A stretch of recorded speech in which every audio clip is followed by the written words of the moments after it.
Chapter 1245.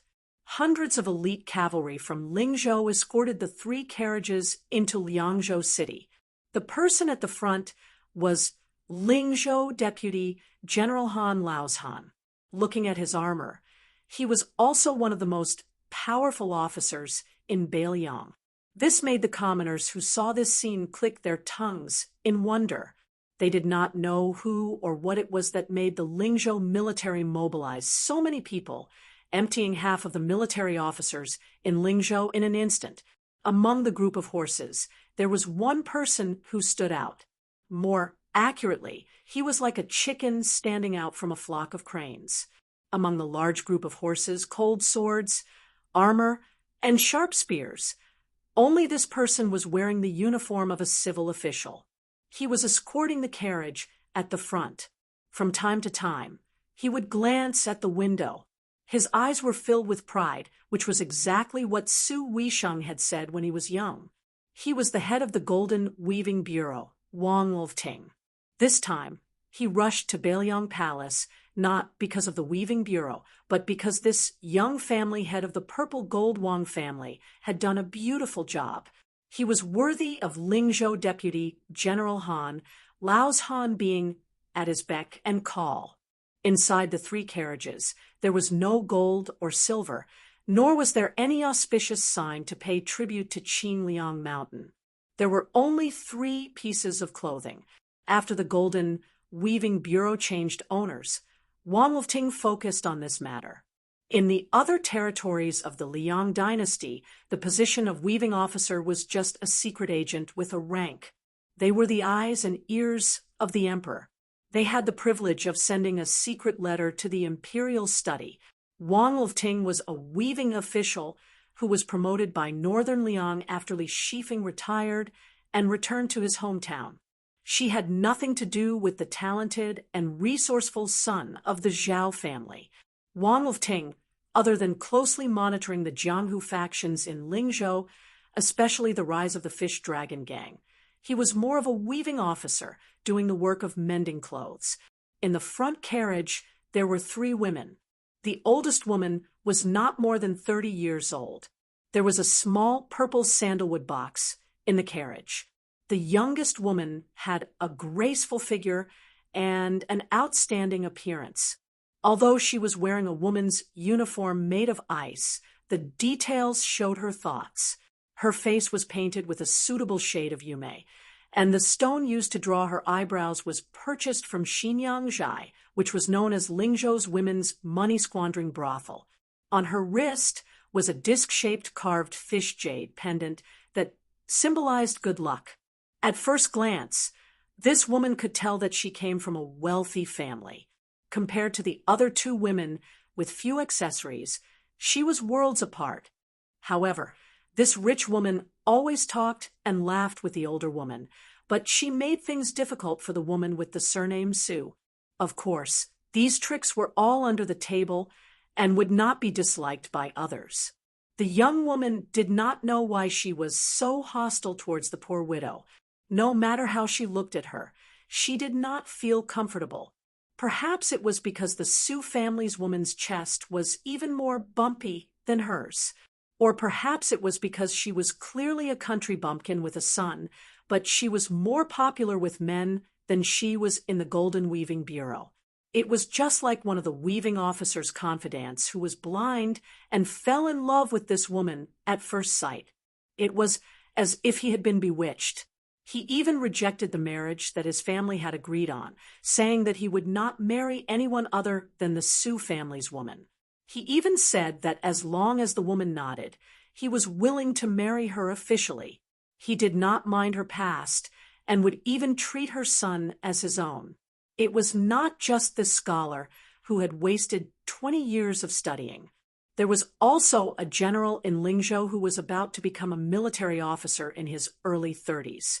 His future was bright, and his guests were either county governors or generals. What kind of good match could he not find? He was also shocked. This made the young woman in the carriage angry at the injustice of the world. The vixen with the surname Su had a rustic aura. Although her appearance was outstanding, it was not all that stunning. Could it be that she was a spirit that had walked out of the deep mountains and forests? Otherwise, why would all those men go crazy for her?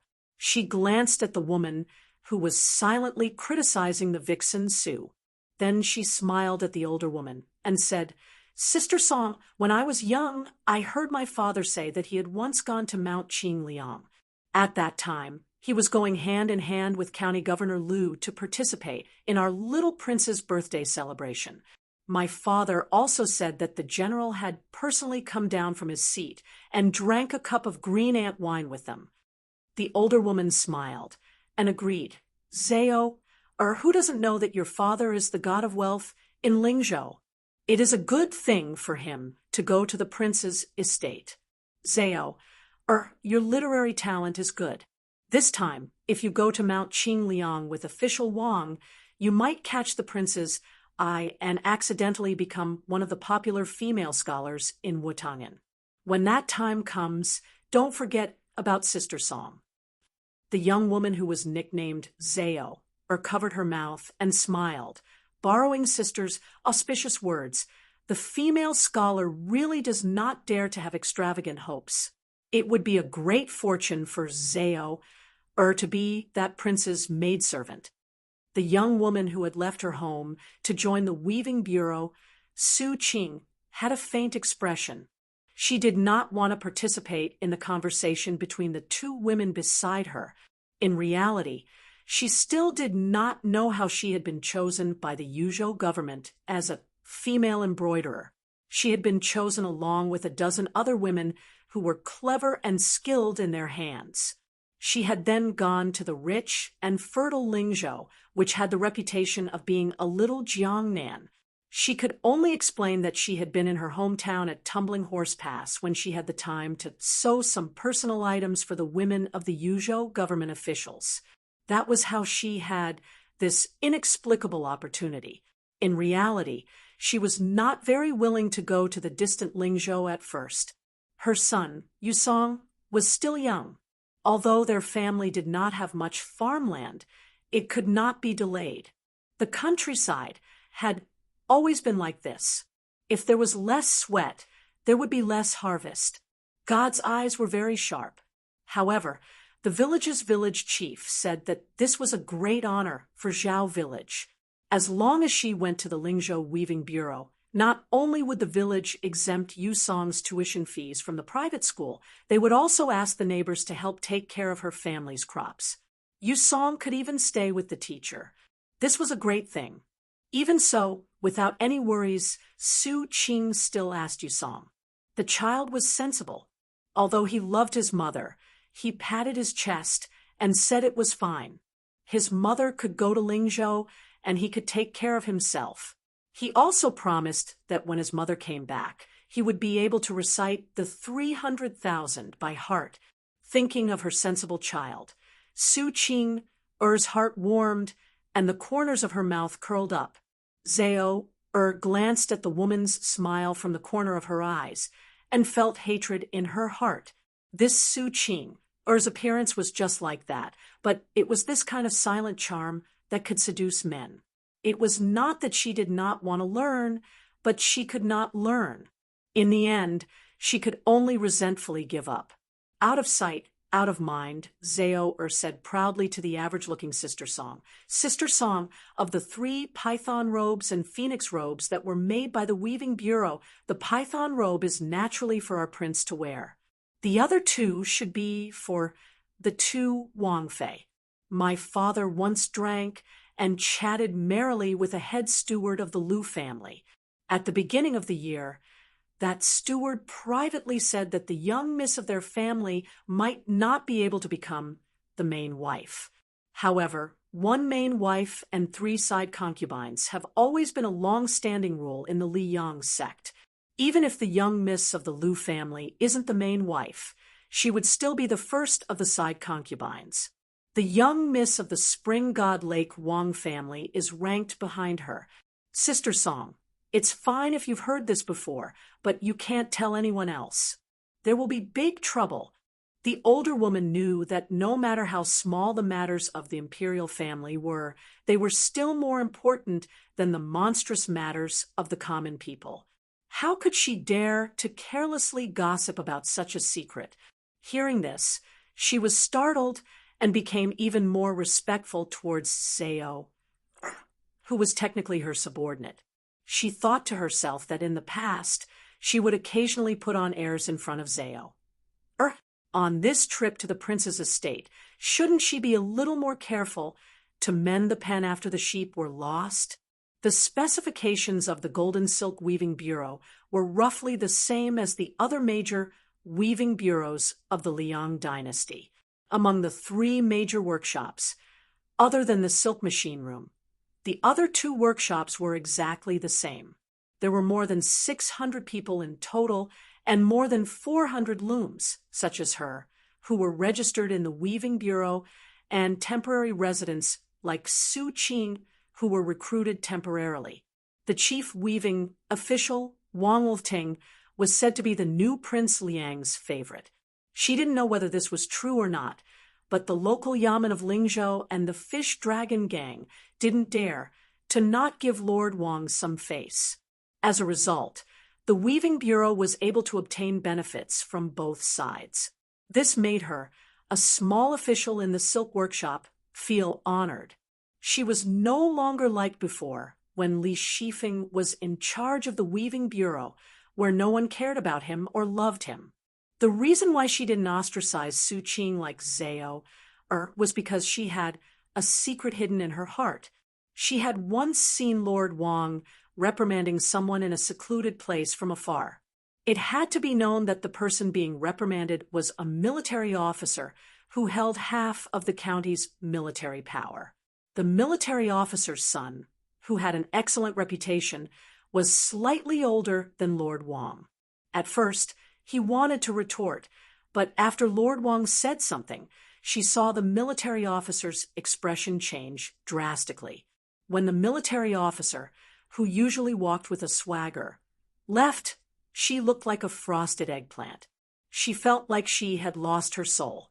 From then on, the military officer never came to the Golden Silk Weaving Bureau to pester the young widow, Su Qing. She secretly guessed that the young woman, Su Qing, was either a lucky woman who Wang Wolting himself kept as a mistress in a golden house, or she was the exclusive property of some great figure behind the scenes in Lingzhou. Otherwise, she really couldn't understand who had the ability to send a rural woman from the border of Yuzhou to the popular Lingzhou Weaving Bureau and receive a unique double salary. The key was that Su Qing still didn't know the truth. She always thought that she was treated the same as other female craftsmen. Chapter 1246. Su Qing, who was sitting upright and still, took advantage of the time when the 2 women were chatting to sneakily stretch out a finger. Her fingertip lightly brushed across the sandalwood box. It was only after she entered the Weaving Bureau that she learned that there were some pieces of wood in the world that were more valuable than human lives. She had never understood the ways of the world. She thought that after completing this task, she would muster up the courage to speak to the master swordsman in her silk workshop and ask if she could take a leave of absence to go home and see her children and check on the harvest in the fields. For some reason, Su Qing thought of the clothes in the 3 boxes. It was really shocking. When the master had finished, he had said to Weaving Wang that according to the normal process and manpower of the Jiangnan Weaving Bureau, not to mention the 3 boxes, just the python robe that the Prince of Northern Liang was going to wear would take 3 years. Moreover, they might not be able to do it better than the Golden Weaving Bureau. Su Qing had no doubts about this. She had personally participated in the process and knew better than anyone else how difficult it was. There were dozens of people involved in each process, from the master to the lowest craftsman. Almost everyone had to work for more than 16 hours a day. Therefore, the Weaving Bureau was brightly lit every night. Her hand had been pricked hundreds of times before she lost count of the number of times. That python robe, which came from the dragon painting master, had 9 sketches. Each one was lifelike and intimidating. She had only seen the one that had been selected. She didn't even dare to look at the python dragon in the painting. She only felt that it was on the verge of spitting out clouds and smoke from the sketches. Su Qing was one of the many gardeners. This python robe was the most precious makeup flower in the Yunjin brocade. It had reached an unprecedented number of 1,800 flowers. Furthermore, if one was picked incorrectly, the entire effort would be wasted and they would have to start all over again. Previously, there was a female craftsman who had a good relationship with Su Qing. Because she picked incorrectly, Weaving Wang, who had rushed over after hearing the news, had ordered people to beat her to death. At the time, Su Qing did not care and pleaded for mercy for her. She only did what she could and left the rest to fate. Unexpectedly, the female craftsman escaped the disaster, but she also lost her position as an official craftsman and was expelled from the weaving bureau. The clever Su Qing had made an exception for the 3 pieces of clothing. In particular, the black robe embroidered with golden pythons had 18 golden pythons. After it was completed, it was truly a rare, noble item in the world. Even a village girl like Su Qing, who considered herself ignorant and inexperienced, dared to say that other than His Majesty, who sat on the dragon throne in Great Peace City, there was no other king in the world whose python robe could compare to it. As for the 2 pieces of the future king of Belyang's wedding dress, Su Qing did not have much thoughts. She was not like Zhao who would be swayed at first glance and fantasize about how good it would be if she herself wore it. The caravan drove straight in and arrived at the foot of Mount Qingliang. Wang Wolfting felt relieved. This time, there were more than 20 people accompanying the weaving bureau, but not everyone was lucky enough to enter the royal residence to broaden their horizons. There were 3 carriages, 3 chests, and 3 pieces of clothing. In each carriage, there were 3 female craftsmen guarding the red sandalwood chests. Wang Wolfting had already planned that each carriage could only have 1 woman to try on the clothes for the king of Belyang and the 2 future princesses of the Lu and Wang families. The python robe was undoubtedly of the utmost importance. The female craftsman called Situ Huazhao had her father use countless favors and a full 6,000 taels of silver to beg an expert to help her. Wang Wolfting smiled coldly. She wanted to dress the king of Belyang with just this? After Wang Wolfting dismounted, he called out the names of the 2 carriages that would be responsible for carrying the chests into the residence. The 2 women who were called out were so excited that their eyes immediately filled with tears. Their family backgrounds were clean, their appearances were delicate, and their personalities had always been honest. They were definitely not shrewd women who would do something superfluous. Wang Wolfting was very confident in them. Then, on the side of the first carriage, Wang Wolfting, the Lord of Weaving, looked meaningfully at the unknown Su Qing. He extended a finger and pointed at her, but did not say anything else. Su Qing was stunned on the spot. She had always thought that Situ Huazhao, the proud daughter of heaven, would be the one to try on the clothes for the young king of Belyang. She had never thought that it would be her. For a moment, she was at a loss. Wang Wolfting frowned. If it had been anyone else, he would have been furious. But since it was her, Wang Wolfting was unusually patient. He glanced lightly at Su Qing and stopped to wait for her. The reason for this was because Wang Wolfting knew more. This young widow's background was very simple, but the man behind the scenes who had single-handedly sent her into Wang Wolfting's territory was someone that even he, the head of the Golden Weavers, could not afford to offend. Yozhou's General Huang Fucheng. This man was truly worthy of being called the king of Belyang's trusted aide. Wang Wolfting, compared to this man who was famous for his ruthlessness in Belyang, was willing to concede defeat, whether in terms of the maturity of his official cultivation or the degree of his viciousness and mercilessness. Wang Lifting had always thought that the young widow at Tuma Pass in Yanji County was the woman that Huang Fucheng had taken a fancy to. Thus, he did not hesitate to pinch his nose and treat her with courtesy. Wang Lifting naturally did not know that when the Yuzhou general saw this young widow, he did not dare to be the slightest bit rude. Su Qing braced herself.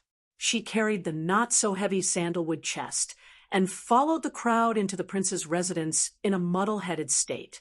Along the way, Su Qing forgot to take a look at the world-famous Tide Hark Lake.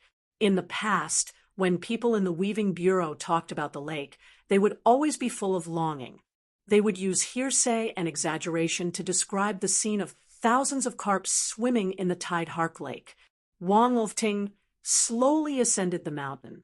First, he brought the two chests to the entrance of two elegant and quiet courtyards. Finally, under the lead of the head butler, he walked to an extremely inconspicuous courtyard that was even higher up. It was not Wutangin. It was the residence of the old Prince Liang, Su Shao. Even the mentally tough Wang Lifting was shocked. Wang Lifting let out a long breath and whispered, "Su Qing, do things cleverly and naturally. If you are really nervous, I can let you stay outside the courtyard for a while. You can go in when your limbs are not stiff." Su Qing's face was pale. She hugged the chest. After hearing the Weaving Bureau's words, she became even more nervous and showed signs of tears. The person inside was the King of Bailiang. She had never even seen a high-ranking official like the county magistrate in her life. How could she not be nervous? Wang Lifting looked at her uneasiness and felt a little vexed. If she had known earlier, she would have let Situ Huazhao carry the box. In any case, that woman's ambition was not small, and her courage was not small. She would not be so timid. As for her uneasiness, it was nothing in this mansion where the father and son of the Liang dynasty had different surnames. The head butler, leading the way, was still smiling. He did not even have the slightest intention of urging them, but Wang Lifting was familiar with the ways of the world and knew very well that he had been implicated by Su Qing. If he wanted to enter Mount Qingliang in the future, unless he was summoned by the King of Bailiang, it would be as difficult as ascending to the heavens. The head butler would not argue with the woman, but in the heart of this well-deserved Bailiang bigwig, just as Wang Lifting had expected, he had a bad impression of Wang Lifting's purple gold Wang family and the entire Golden Weaving Bureau. Wang Lifting looked at Su Qing's increasing panic and sighed in his heart.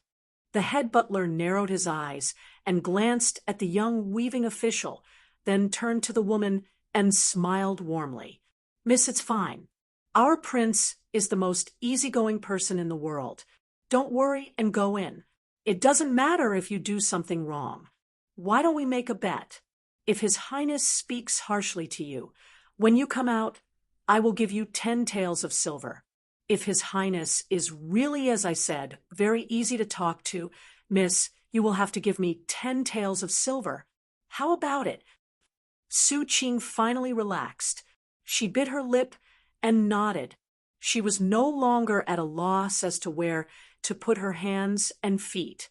The head butler smiled and helped push open the courtyard door. He waited for her to step over the threshold before gently closing the door.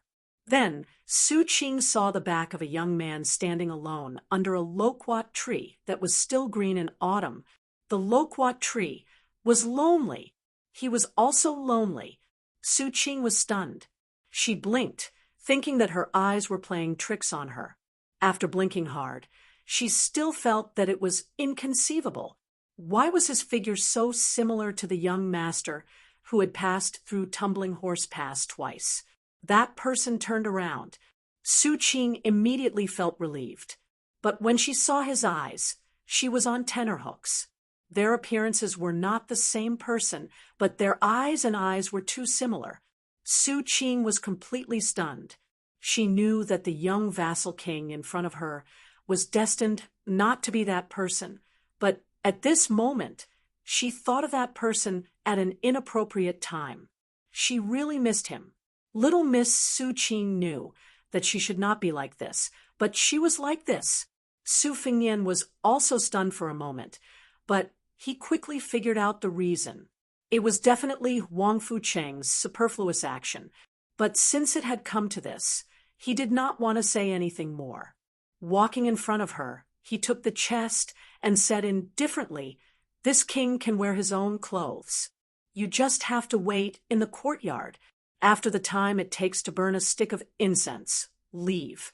Tell Wang Lifting outside the door that this king said that the python robe was not bad. Also, tell him not to be in a hurry to leave the mansion." Su Qing nodded blankly. He did not know if she understood. Su Fengnian turned around and smiled. As he was walking up the steps, he suddenly heard a timid shout from behind him. It was definitely the most courageous shout the woman had ever made in her life. "Young Master Su?" He did not stop walking. Her face was red, and she was sweating profusely. A few strands of hair stuck to her cheeks. She raised her arm and secretly wiped them. She smiled happily. It was not him. It would be good if it was not him. If it was not him, they might meet again. She still owed him money. He said it was 1,500 taels of silver, and she had to pay it back in 50 years. She was not willing to admit that she agreed to go to the Golden Silk Weaving Bureau because she heard him say that he was a scholar traveling in Lingzhou. Inside the room, the light was dim. Su Fengnian put on the python robe that was obviously made by the Yu dynasty. It fit very well, just like the one Su Shao wore back then. Chapter 1247. In the dead of the night, a majestic group of horses quietly galloped out of the north gate of Liangzhou City. Among them were the 800 white horse followers who had followed the new Prince Yi, the 100 or so swordsmen of the Wu family who had just arrived at Liangzhou, and a dozen or so qi cultivators from the Guanyin sect of the South Sea. The leader of the group was the current leader of Beiliang, Su Fengnian, Wu Luding, and Cui Hua, the pair of sword attendants, Tantai Pingjing, the head of the qi cultivators in the south, and the sickly old swordsman with white eyebrows, Sui Shegu. However, the one who rode alongside Su Fengnian was not the aforementioned people. It was Su Beiji, who was supposed to be in charge of government affairs in Lingzhou. Su Fengnian did not care about Zhu Zi's sudden arrival. He was more than happy. During the day, there were some hidden rumors from Mount Qingliang. It was said that when the provincial governor came to the residence, the prince personally carried the basin. When the provincial governor washed his face, the prince even smiled. This confused the people in the residence. Should they say that the prince was courteous, or should they say that Su Beiji, the young governor of the border, was too popular? Anyway, the northern barbarian Su Beiji, as the grandson of the king of the northern courtyard, Su Huainan, had a sensitive identity. However, he was able to rise up the ranks in Beiliang. Outsiders could only see the flowers in the fog. Su Beiji brought a piece of terrible news. He thought that the remnants of Western Shu, led by the crown prince, Su Su, had caused Beiliang's plans to go down the drain. They even helped the king of Shu, Chun Jibao, become more arrogant. In Su Beiji's words, it was like Beiliang had finally fattened up a watchdog. Not only would he not be able to eat meat, but he would also not be able to guard Beiliang's gate. He might even bite back in the future. Su Fengnian was rather calm about this.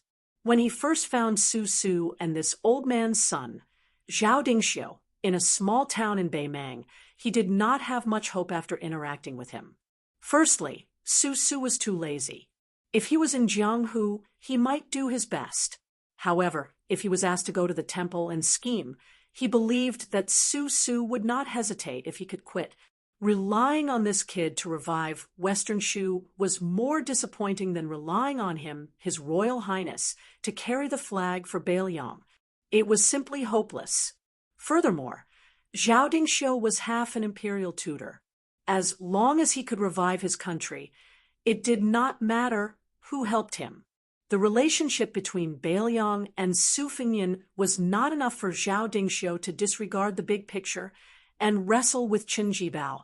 When all was said and done, the emperor of the Zhao clan had sent Zhao Kai to the western regions with the intention of cutting off the connection between Bailiang and Shu Zhao before forming a huge arc encirclement with the three western regions.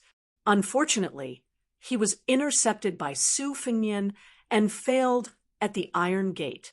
However, when Qin Jibao entered Shu and was conferred the title of king, he inherited the strategic plan of the Northwest.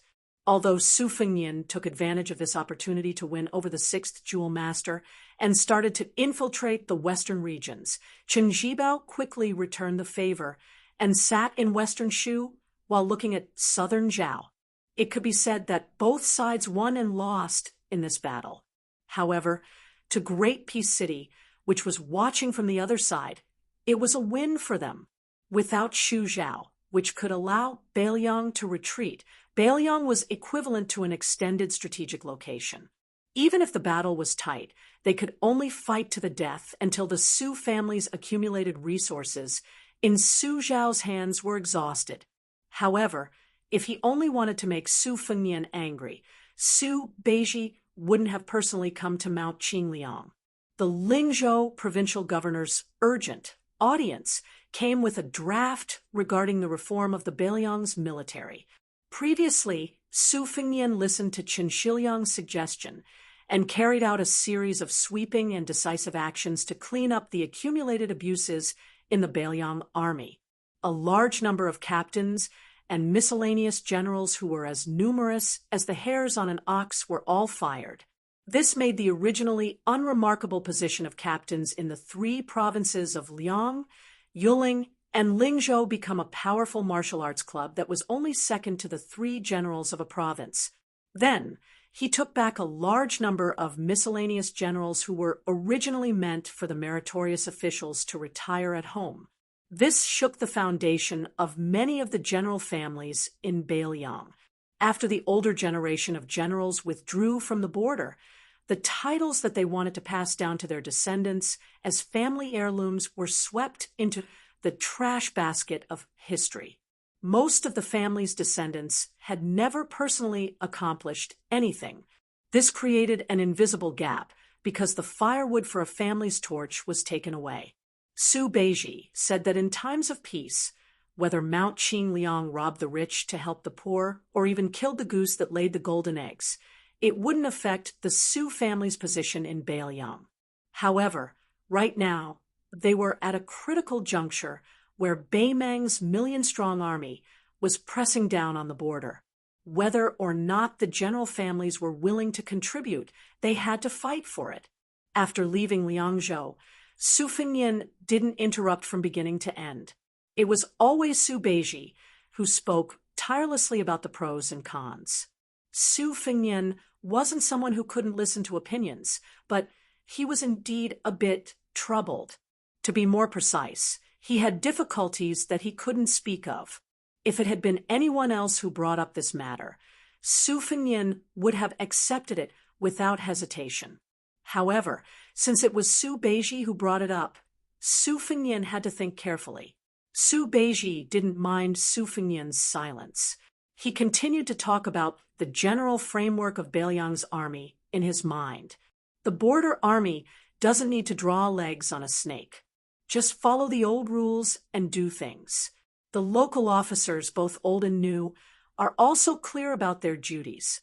However, right now, Bailiang needs more people who are willing to fight on the battlefield. In the Battle of Liangmeng, Bailiang was slightly better than Beimang in terms of leading soldiers. In terms of bravery, Bailiang had the upper hand. However, the more this is the case, the more we can't lose too much to Bailiang in terms of tenacity. Our Bailiang can't win 10 battles or dozens of battles only to lose everything because of one big battle. Chapter 1248. Su Beiji's eyes were resolute as he said in a low voice, Bailiang's foundation is not strong enough to begin with. Now, The general families who have no hope of defending their positions are rushing to leave Baelyang. It's true that most of these people are vermin, but can't they really become part of Baelyang's fighting force? The battle between countries has always been about who can endure more and who can take more hits. According to my plan, Baelyang will have the titles of 3 great military generals. These 12 titles are destined to be given to the outstanding people of the border army who have made great contributions in battle. However, there will be 12 ranks of military generals in the ranks of colonel, and cavalry. There will also be 2 great civil generals. These titles will be tailor-made for the wavering spectators, for the general families who are willing to contribute money and effort, and for the scholars who are willing to come up with ideas. Of course, you have to ensure that these titles are recognized by the Liang Imperial Court. If possible, you have to ask the Great Peace City's Ministry of War for an edict to announce to the world. You have to ask the Zhao family's emperor and the Ministry of War and Ministry of Personnel not only to recognize the various ranks of Baelyang, but also to promise that any Baelyang official who wishes to leave the country can be demoted by 1 or 2 ranks. They cannot use any excuse to refuse. Su Fengnian laughed bitterly and said, "Zhu Zi, do you really think that the Great Peace City's Ministry of War is a small courtyard in my house? Although my relationship with Lu Baijie is not bad, I'm sure that Sword Immortal Tang, she will fall to the ground when she receives the edict. Right now, in order to suppress the local powers, even old generals like Yan Xinchuan and Yang Xinxing can be sent to their deaths. How can they slap their own mouths? When the time comes, they will take care of Baelyang. If Gu Jiantang wants to demand an exorbitant price, do you think the Ministry of War and the person on the dragon throne will agree?" Su Beiji shook his head decisively and said, "It's not the same. The Zhao family can't even fend for themselves. Right now, they're relying on Baelyang to fight to the death with Beimeng. If we submit this report, we'll have a 50% chance of success." Su Fengnian also shook his head and sighed. "It's not that we can't send a memorial, but you have to know that last time we relied on Song Doming's suggestion that Baelyang send troops to pacify the Guangling Path, and the imperial court had already reluctantly sent over the grain. I don't think it's going to happen this time." Su Beiji loosened his grip on the reins and rubbed his hands. He said softly, "The memorial isn't going to be sent to the Ministry of War right now. Let's see when Chao Changqing will be able to beat up the imperial court." Su Fengnian nodded and suddenly asked, "Do you know what I'm thinking?" Su Beiji turned to look at him and asked calmly, "Are you afraid that Chen Shiliang and I are like fire and water? Both of us think that a mountain can't accommodate 2 tigers?" Su Fengnian let out a sigh of relief and said jokingly, "It's good that you know what you're doing. The 2 of you are both my friends and my master's precious unpolished jade. If either of you is gone, I'll die of heartache." Su Beiji also asked, "Do you know what I'm thinking?" Su Fengnian rolled his eyes and said, "You can read my mind, but I can't read yours." Su Beiji didn't attack Su Fengnian like he usually did. Instead, he said, "I think that once Liang Mang starts the war, we have to find a reason to not give Gu Jiantang the opportunity to sit on the mountain and watch the tigers fight on the Eastern Front." Su Fengnian froze and said, "Not only does this touch Yuan Bunshi's bottom line, I'm afraid that even Zhang Jiulu and Qi Yanglong won't agree." Su Beiji said calmly, "Even Wang Xianji will lose. There shouldn't be anyone in the world who can win every battle." Su Fengnian was speechless. This was probably the biggest difference between Su Beiji and Chen Shiliang. When Chen Shiliang did things, he always liked to start from the smallest details. Very rarely did he make a move that gave off the feeling of being bold and bold. But Su Beiji was different. He seemed to have a higher vantage point and was more insightful. But there was no difference between the 2. At least that was the case for now. Su Beiji smiled for no reason. Su Fengnian looked at this guy in confusion. Under the moonlight, Su Beiji looked to the north and said softly with a smile, "When I was young, I always wanted to go south with my grandfather and fight Bailiang. I didn't expect it to be the other way around." Su Fengnian asked curiously, "You really don't have anyone in Norland that you care about? For example, do you have a girl you grew up with?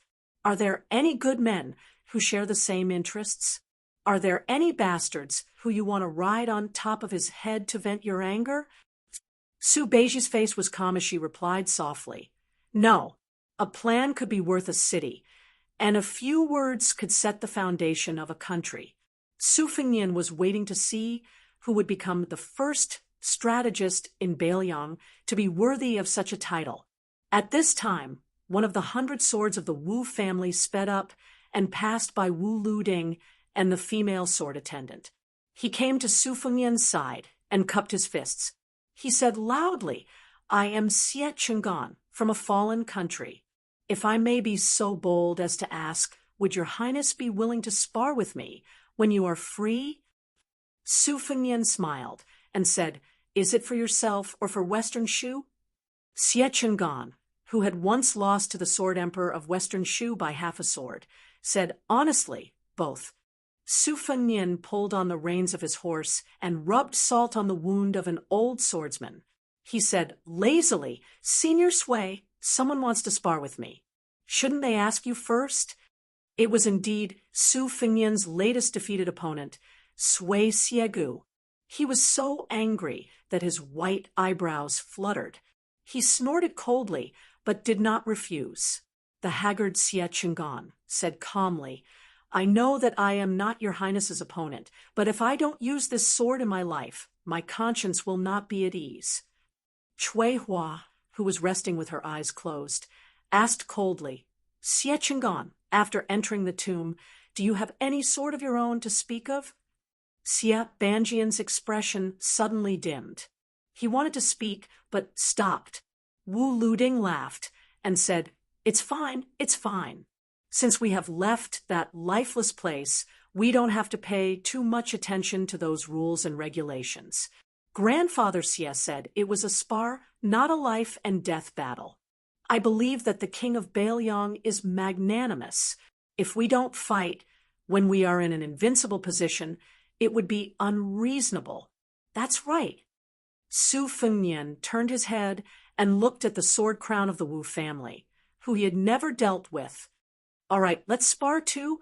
Wu Luding snorted and said angrily, "Afraid of you? You pick the place, I pick the time." Su Fengnian said, "Right here." Wu Luding said shamelessly, 100 years later. Most of the Wu family swordsmen had strange expressions on their faces. To have such a young master as their leader was really a disgrace. A middle-aged swordsman also sped up his horse and asked with a smile, "I heard that the king of Bailiang started practicing with the blade?" Su Fengnian asked with a smile, "What, you, Zhang Luantai, lost to Gu Jiantang in the peak battle in front of the Wu family sword tomb, and now you want to get back at me, who also practices the blade?" Zhang Luantai was also honest. He nodded and said, "I think so, but it is as difficult as ascending to the heavens." The beautiful swordsman Wu Luding, called Auntie Nailan, did not go up to join in the fun, but cleared her throat and asked with a laugh, "Wang Yi, I will not seek humiliation by competing with you. I just want to ask a small question. Wang Yi, you are so handsome. If I were 10 or 20 years younger, would we be able to live together?" Su Fengnian turned his head and said with a smile, "Sister, how about you be the wet nurse for my children in the future?" The woman's chest rose and fell with the movement of the horse's back. Her aura was turbulent. After hearing this, she didn't get angry. Instead, she teased, "If I had known earlier, I would have gone to find Princess Consort and shamelessly claimed her as my sister. Perhaps Prince Yi would have been able to call me that now." Su Fengnian said helplessly, "Fortunately, You did not claim my mother as your sister 20 years ago. The sword maniac Helion, the sword monk Shui Meigong, and the oldest swordsman of the Wu family's sword tomb all smiled. After a wave of laughter, Su Fengnian said, "You are all famous grandmasters of the sword. If you want to compete with me, then forget it. I will not agree." On this trip, Su Fengnian only had a cold blade at his waist. His fingers rubbed the hilt of the blade at his waist. He raised his head to look at the sky and smiled. "When we reach the border, you should see the best blade in the world and see how good it is." In the middle of winter, when it was snowing, the cold blade would be unsheathed and held horizontally. When there was no one around, it would cut the snow. Some people would cut off their heads and drink the blood. Chapter 1249. There are 2 more chapters in the evening. Northwest Frontier Fortress, a lonely city surrounded by clouds and sand. At dawn, a tall Qi refinement grandmaster pulled the reins and reined in the horse. Looking at the desolate scene of the vast sky and high ground, she felt particularly peaceful. She only had 2 horsemen at her side. Wu Luding and the female sword attendant had parted ways with the Wu clan cavalry a day ago, under the escort of the white horse Yizong. They had headed together to the base of the Northern Liang Protectorate that was overseen by Mount Chu. If everything went as expected, this group of top-class swordsmen would serve as the sharpest and most secretive blade tip of the Northern Liang border army. As for the young minister, Su Beiji, he had already turned back on his horse. She, Su Fengnian, and Sui Shiegu continued north. They directly passed through the border defense line of Liangmang and swaggered into the Southern Dynasty's Dragon Way state. Tantai Pingjing bent down and stroked the soft mane of the horse. This horse was extraordinarily handsome. Indeed, only Bailiang could raise such an outstanding horse. She looked up at the quiet young Prince Liang sitting high on the horse. Along the way, intelligence reports were constantly sent to him. Su Fengnian read them and burned them casually. It seemed that he had not once interfered with the border military affairs. This kind of hands-off boss seemed very relaxed and comfortable. It was as if he could do the job well for anyone who sat in his position. However, Tantai Pingjing was not a frog at the bottom of the well.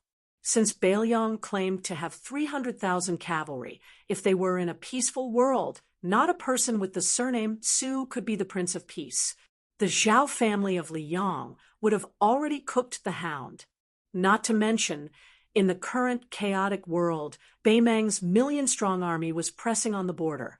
If any mediocre lord who could not convince the masses had the Northwest Gate before the Beimang army showed their strength, the Bailiang side would have been in chaos, no matter how many border troops there were, as long as the army's morale was slack. Even if they gave Bailiang 300,000 soldiers, they would still not be able to stop the fierce army of Beimang that was released from the cage by the old woman. Su Fengnian's thumb and forefinger subconsciously rubbed the rough reins. He stopped the horse on the slope and looked into the distance. The fire and smoke sank to the west. The valley was quiet and the mountains were empty. But the general could fight 100 battles without the emperor building the Great Wall. This was a frontier fortress poem that was popular in the Central Plains. The poet was a poor scholar with a bright future, but trouble came from his mouth. Because of this poem, the poet was suspected to be cold and charming in the literary world. After the poet returned to the Central Plains to be an official, he wasted more than 10 years in the local officialdom and never got promoted. In the end, he was depressed and resigned. When Su Fengnian first traveled in Jianghu with Huang, he once went to the poet's hometown. Although he was very embarrassed at that time, it was not a problem for him to pretend to be rich and buy a pot of wine to visit. Unfortunately, he only saw the moss and did not see the poet. Su Fengnian gently exhaled a turbid breath. At that time, He only thought that the emperor of the Zhao family must have done something. Later, when he personally experienced some of the officialdom rules, he gradually understood that it was not the man sitting on the throne who was so narrow-minded. It was the local officials who were trying to figure out the emperor's mind. Not to mention the distance, just the nearby Beiliang, how many officials, in order to curry favor with him, often used expensive antiques, calligraphy, and paintings to establish a relationship with the Beiliang's Lu family in Qingzhou? How many unknown back doors did they open for the Lu family's children in Beiliang's officialdom to be unimpeded? Even some of the best teachers in Beiliang's academies favored the Lu family's children, who had mediocre literary talent and hoped to establish a relationship with the Lu family and then the Su family. If it were not for Lu Qingyan's opinion, Lu Feiqi, the head of the Lu family, would have used this opportunity to become the leader of Beiliang's literary world. Su Fengnian could not help but feel a little sad. He still remembered the ordinary bamboo lantern that the ancestor of the Lu family gave to Lu Feiqi before he died. He wanted Lu Feiqi to take over the lantern that swayed with the chaotic times and strive to pass it on. Obviously, Lu Feiqi, who had long complained about the family moving to the barren Beiliang, suddenly found that the Lu family had a great reputation in Beiliang after the process of taking root in Beiliang was too smooth. Not only Lu Feiqi, but the entire Lu family was too complacent and was far less conceited than the old fox Wang Lingquan, who was a relative of the emperor. But what really made Su Fengnian depressed was Wang Linquan's obedience. The more the Wang family of the Spring God Lake deliberately tolerated the scholarly Lu family, wasn't it deliberately digging a hole for the Lu family to jump into? Compared to the Lu family's insensibility, Wang Linquan's overt schemes were actually more of a headache for Su Fengnian. But these were difficult to resolve and could not be explained clearly. As the son-in-law of the two families, Su Fengnian could not use his status as the king of Beiliang to bully others. The more he did, the more mistakes he would make. In the end, he could not escape the saying that he favored one and discriminated against the other. Fortunately, these thorny matters were not urgent. Moreover, Lu Chengyan handled things appropriately. Even his second sister, Su Weisheng, admitted that she could not find any flaws in Lu Chengyan. Between women, mother-in-law and daughter-in-law, sister-in-law and sister-in-law, these relationships were all like swords and knives that did not see blood. Men were naturally incomparably miserable when they were involved. Su Fengnian, or in other words, Beiliang, was facing a great disaster. Ever since Su Shao was conferred the title of king and took over Beiliang, Beimang had been eyeing them covetously. As long as they could destroy Beiliang and bypass the eastern border, where Gu Jiantang was overseeing, then the fertile Central Plains would be like a woman waiting to be slaughtered. How could Beimang, a man who could not endure the hunger and thirst, not risk his life to attack Beiliang? In the past, under the planning of Su Shao and his master, Li Yishan, although Beiliang did not have the problem of whether to defend or not, there was still enough space for the Beiliang cavalry to move around. They could take the refugees and retreat to the western regions. They could also retreat to western Shu and Nanzhao as support, enough to fight Beimang to the death. Even if Beimang took over Beiliang, which retreated after the battle went badly, it would be an isolated place with scorched earth. On the contrary, it would increase the supply line of the Beimang army. Beiliang could continue to confront Beimang at the western Shu border and could even harass Beimang in the vast western regions. However, because Chen Jibao was conferred the title of king and entered Beiliang, he cut off the entire western regions of western Shu and Nanzhao. As a result, Su Fengnian and Beiliang had no strategic depth and could only defend to the death. Su Fengnian felt an indescribable sense of guilt deep in his heart. It could not be said that he had let down the Beiliang people, but he felt that he had let down Li Yishan. Chapter 1250. The Northern Liang Army was overly optimistic about the northern Mang royal court's internal affairs. Su Fengnian did not think that this would be able to restrain the military strength of the northern Mang royal court. With the word advantage in front of them, this was the general trend. As long as the old woman used both kindness and power, she would be suppressed by Tuoba Bodhisattva's great army on one hand, and she would be conferred the title of Marquis on the other hand. She would be able to conquer the Central Plains. It would not take too long for her to truly unite the country and march southward. Sui Siegu was 100 years old and had traveled to the ends of the earth. He had seen all the emperors, generals, and commoners. The affairs of the world could not stir this one-armed old man's emotions. He stood beside Su Fengnian, who was in a daze and felt a little bored. He casually asked, when this old man was young, he did not understand why the generals and soldiers loved to fight. Were they really not afraid of death? The spring and autumn war was easy to understand. People in troubled times were not as good as dogs in times of peace. Life was worthless because they were forced to not take it seriously. Now, that Beiliang has been at peace for a long time. Can it really stop the million-strong Beimang army? Su Fengnian calmly said, "It's simple. Give up one's home for the country, and give up one's life for one's home. No one is not afraid of death. It's just that everyone knows that the Beiliang cavalry is not afraid of death. Other than the fact that the Beiliang people are naturally brave, many of them also know that they have no way out. Their home is in Beiliang. If they retreat, the border troops will disperse, and the Beimang army will invade the south.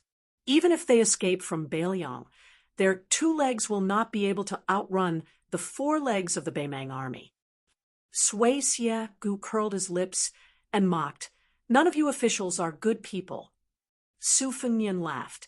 "Don't I have no way out too?" Sui Siegu rolled his eyes and said, "With your skills, if you really want to kill people, why don't you go to Dragon Way State alone and kill them all? Don't tell me that Bodhisattva Tuoba, Hong Jingyan, and the others are following behind you every day?" Su Fengnian said indifferently, "I can kill like this, but so can the people on the Beimang martial arts ranking. When 2 countries are at war, this kind of action can't be said to be meaningless, but it really doesn't have much meaning. Of course, if one day Beiliang can no longer defend the Northwest Gate, I will definitely do so." Sui Siegu was about to speak when he heard Tantai Pingjing snort coldly. The sword-eater old monster immediately shut his mouth. At this moment, there was a cloud of dust in the distance. Looking at the route, it seemed that they were going south. They probably saw the 3 horses on the small sand slope. These people with superb riding skills headed straight for the slope. However, they did not act blindly without thinking. Instead, they stopped 500 feet away from the bottom of the slope and looked at Su Fengnian and the other 2 on the slope. This was a Northern Mang elite scout. Judging from his armor and clothing, he wasn't the Crow Palanzi who was equally famous as Northern Liang's wandering crossbowman. He should be the vanguard under Southern Dynasty's great General Lu Gui's direct command. Lu Gui was once praised by the Beimang Empress as being half a Su Shao. He was originally one of the candidates to replace Huang Songpu as the king of the southern courtyard. However, the fatty dong that the old woman mentioned beat him to it. As a scout, regardless of whether it was from the Northern Mang or the Northern Liang, they were all very particular about the rules. Unless they encountered each other on a narrow path, collecting military intelligence under the premise that their whereabouts were not exposed was their first priority. However, if they could casually take the enemy's head, no one would refuse. A rider rushed out of the group of scouts and shot an arrow from 100 paces away. His aim was excellent. The arrow flew straight towards Su Fengnian's head, who was in the middle of the 3 riders on the slope. This barbarian probably wanted to confirm the strength of these 3 riders. If they were not to be trifled with, Then he would retreat. If they were just embroidered pillows, then he would kill them and take their horses. Now that the two armies of Liang Mang were facing off, the scouts would be the first to exchange lives. Su Fengnian turned his head and dodged the arrow. The scout quickly turned his horse around and retreated. Sui Xie Gu stared with wide eyes and asked, "You don't want to eat meat that's delivered to your mouth? Is a mosquito meat, meat, meat?" Su Fengnian shook his head and said, "Naturally, there will be top-notch Beiliang crossbowmen secretly watching us. Right now, Bei Mang's harassment seems very inexplicable. In order to obtain Bei Mang's precise motive, I have already paid an immeasurable price. The route of these Bei Mang scouts is the most valuable clue. As for who is the real bait, it will depend on the strength and luck of both sides." Sui Xie said in a carefree manner, "Bent intestines, how unpleasant." Su Fengnian laughed and said, "Do you want Bei Mang's million-strong army to obediently gather in one place and then fight with 30 of us in one go?" Sui Xie asked back, "You save the trouble, and he saves the trouble. Everyone will be happy. Whoever loses will scram. What else do you want?" Su Fengnian couldn't help but laugh. The northern barbarians really want Beiliang to do that. To be honest, I also want to do that. The old swordsman's words sounded very absurd and amateurish, but if Liang Mang could really be so decisive and leave no room for negotiation, then everyone would be happy. Northern Mang would have the hope of taking down the tiger blocking their way south, and Northern Liang would also have the hope of defeating the Northern Mang army in one fell swoop. Bei Mang's advantage was very obvious. They had an absolute advantage in terms of numbers, but Beiliang's advantage was that Bei Mang's army was temporarily leaderless. Although Dong Zhuo was the commander in name, other than the 100,000-strong Dong family army, Hong Jingyan's Ruren Cavalry, Dragon Waste Province's Gusai Province's Fifth Army, and Lu Gui and Yang Yuanzhan's personal armies, he, as the king of the south, could not command them as he wished. On the other hand, Beiliang was different. Chu Lushan and Yuan Zuozong could control Beiliang's army. In a confrontation where victory would be decided in one battle, this was where Beiliang's opportunity lay. However, this kind of battle of wills that was equivalent to betting the throne of two dynasties was too extravagant for both sides. Su Fengnian looked at the Bei Mang scouts retreating north and said softly, "Half of Su Shao? No matter who wins or loses this battle, Lu Gui's 40,000 men will all die." Tantai Pingjing asked, "What do you say next? Go to the Governor-General House or continue north?" "Let's go take a look at Bei Mang's million-strong army." Su Fengnian urged his horse down the slope and galloped north. Sui Xie, who was following behind, said angrily, "Didn't you just say that such actions are meaningless?" Su Fengnian smiled and turned to look at the tall woman. He acted dumb and asked, "Senior Tantai, did I say that?" Tantai Pingjing said expressionlessly, "No." Sui Xie wanted to say something, but stopped. He felt really uncomfortable. Su Fengnian started to hum a tune. "The king told me to patrol the mountain. After patrolling the North Mountain, I will patrol the South." He patrolled the East Mountain to kill the passers-by, and patrolled the West Mountain to watch the sun. "My king has 3 heads and 6 arms. Oh, I snatched Lil Miss and carried her on my back. I'm so pitiful that I can't swallow the fat meat in my mouth. When will I be able to become a king?" Chapter 1251. The 3rd chapter was uploaded in the wee hours of the morning and will not be included in tomorrow's update. 2 chapters tomorrow.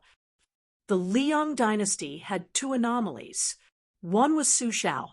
Even though he had become a king with a different surname, the soldiers under him still liked to call him Great General. Another one was Gu Jiantang. Although he had not been conferred the title of king or vassal, he had been the minister of war for more than 10 years. Most of the generals had addressed him as Great General in private. Now, He had become the only person in Liang who had a rank of first-class merit. At the border of Liao and Liao, he was still known as Great General. After the Spring and Autumn War came to an end, Gu Jiantang, whose military achievements were slightly inferior to Su Zhao's, was undoubtedly more favored by the nobles of Li Yang's old faction and the new nobles of the dynasty. After Su Zhao's death, the well-deserving leader of Li Yang's army left the capital and took charge of the entire military and politics of the northern lands. Whether it was the authority in Gu Jiantang's hands or his reputation in Li Yang's court, both rose sharply. Even the dullest officials in the capital knew that General Gu Jiantang, who was far from being called an old official, would become a pillar of support for 3 dynasties. It was only a matter of time. Don't forget that Gu Jiantang was also an expert who had entered the martial arts rankings. With his strong body and great energy, it would be too easy for him to last another 20 to 30 years. Therefore, the saying that border generals were envied did not apply to Gu Jiantang. After Gu Jiantang took over the Liao, the eastern front of the Liang dynasty, which had eaten up countless soldiers' salaries and silver, was said to be impregnable. Everyone in the Liao border army followed Gu Jiantang's lead. Especially before Great General Gu resigned as the Minister of War, Great Peace City had some objections to the bottomless Liao soldiers' salaries. After Gu Jiantang left the capital and went to the north, although Gulu, which had lost its backbone, started to fall apart, the court's support for the eastern Liao border army became greater and greater. Originally, the court would be hesitant about the rewards for the soldiers at the border, dragging it out and reducing it if they could. Now, it was unobstructed and not reduced. With such a general, the Liao border army had a new look and a rare morale. There were even rumors circulating in private that Great General Gu might be able to go one step further. Since Su Xiao was a great general, Su Xiao had been a pillar of the country, and he was also one. Then, since Su Xiao was a king with a different surname, why couldn't Gu Jiantang, be one? Who in the world didn't know that the court was wary of Bailiang, but trusted Great General Gu? The morale of the Eastern Front was high, especially after the northern barbarians brazenly split up their troops. Almost all the generals of the 2 Liao had gone to the general's tent to ask for battle. Since the northern barbarians clearly bullied the weak and feared the strong and decided to attack Bailiang first, why did they dare to challenge us with only 200,000 to 300,000 soldiers? Were they enough to fill the gaps between the teeth of our Eastern Front army? But whether it was the old subordinates who had followed Gu Jiantang during the Spring and Autumn War or the outsiders of Gulu who had been steadily rising in the 2 Liao, none of them were able to make the general nod. In the end, many generals were even chased out of the tent by the general who didn't get tired of them. It was about to be winter. The 2 Liao were bitterly cold, and the coldness was bone-chilling. On the official road leading to a Wu castle, the leader of the cavalry was a man wearing a slightly old and expensive fox fur coat. Under the fox fur coat was an iron armor that was still as bright as new after many years. Behind him were 200 elite light cavalrymen who were familiar with archery and horses. The man was no longer young. His hair was white, but at a glance there was no trace of fatigue or lethargy on his body. One could even clearly recognize his iron-blooded temperament that was full of hard edges. It was hard to imagine that a man who was almost 50 years old and had been an official of the capital for more than 10 years still hadn't lost any of his sharpness in the officialdom. On the contrary, those 10 years of hibernation were like 10 years of sharpening a knife. The more you sharpened it, the sharper it became. It must be known that the old fur coat he was wearing had extraordinary significance. Back when the Zhao family ruled the world, the late Emperor of Liang rewarded them according to their merits. Countless civil and military officials were promoted and rewarded with wealth and mansions. However, only 3 people were bestowed with fox fur coats by the late emperor. At that time, the only civil official who received this honor was the youngest grand secretary in the history of Liang, the blue-eyed Zhang Julu. The only generals who had helped the Zhao family conquer the world with a blade and a spear were Su Xiao and him. After he gave the talisman knife, Nan Hua, to that interesting young man, he only had the most ordinary frontier army battle knife as a pendant. However, no one dared to deny that he was the #1 expert in blade techniques in the world. Unlike the top swordsmen of Jianghu, who each had their own style, the people who used the blade in the world, even those who were crowned with the title of Grandmaster, seemed to be miles apart from this person. No wonder Wu Ping said that he alone occupied half of the world's blade intent.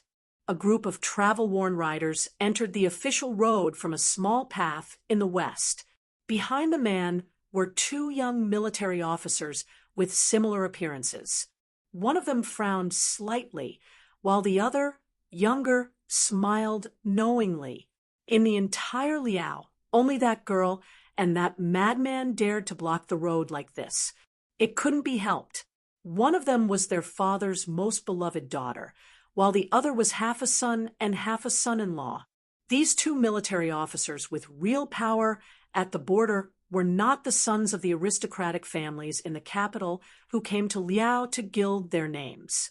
They were able to obtain their positions and military power today because of the military merits they gained from climbing through piles of corpses on the battlefield. Gu Donghai and Gu Xishan were sons of the most influential families in the Liang dynasty. However, these 2 young men had started out as ordinary soldiers. After they were promoted to military officers, even their superiors didn't know their true identities. It wasn't until they became military officers in charge of military affairs that they were able to enter the sights of the high-ranking generals of the 2 Liao. At that time, they were still the sons of the Minister of War. Only then were they recognized by the generals who were familiar with the capital's officialdom. The man and woman of the cavalry naturally rode side by side with Gu Donghai and Gu Xishan without any sense of unfamiliarity. Gu Xishan rudely said to that guy, "Madman Yuan, you came empty-handed? You're not paying attention, kid. Aren't you afraid that your future brother-in-law won't pay attention to you?" The young swordsman called Madman Yuan grinned, revealing a mouthful of cold, snow-white teeth. He gestured with his chin at the woman beside him. "What's there to pay attention to? This time, your sister almost burned down Wild Goose Castle in Jizhou. Gu Xishan, your family sells vinegar, right?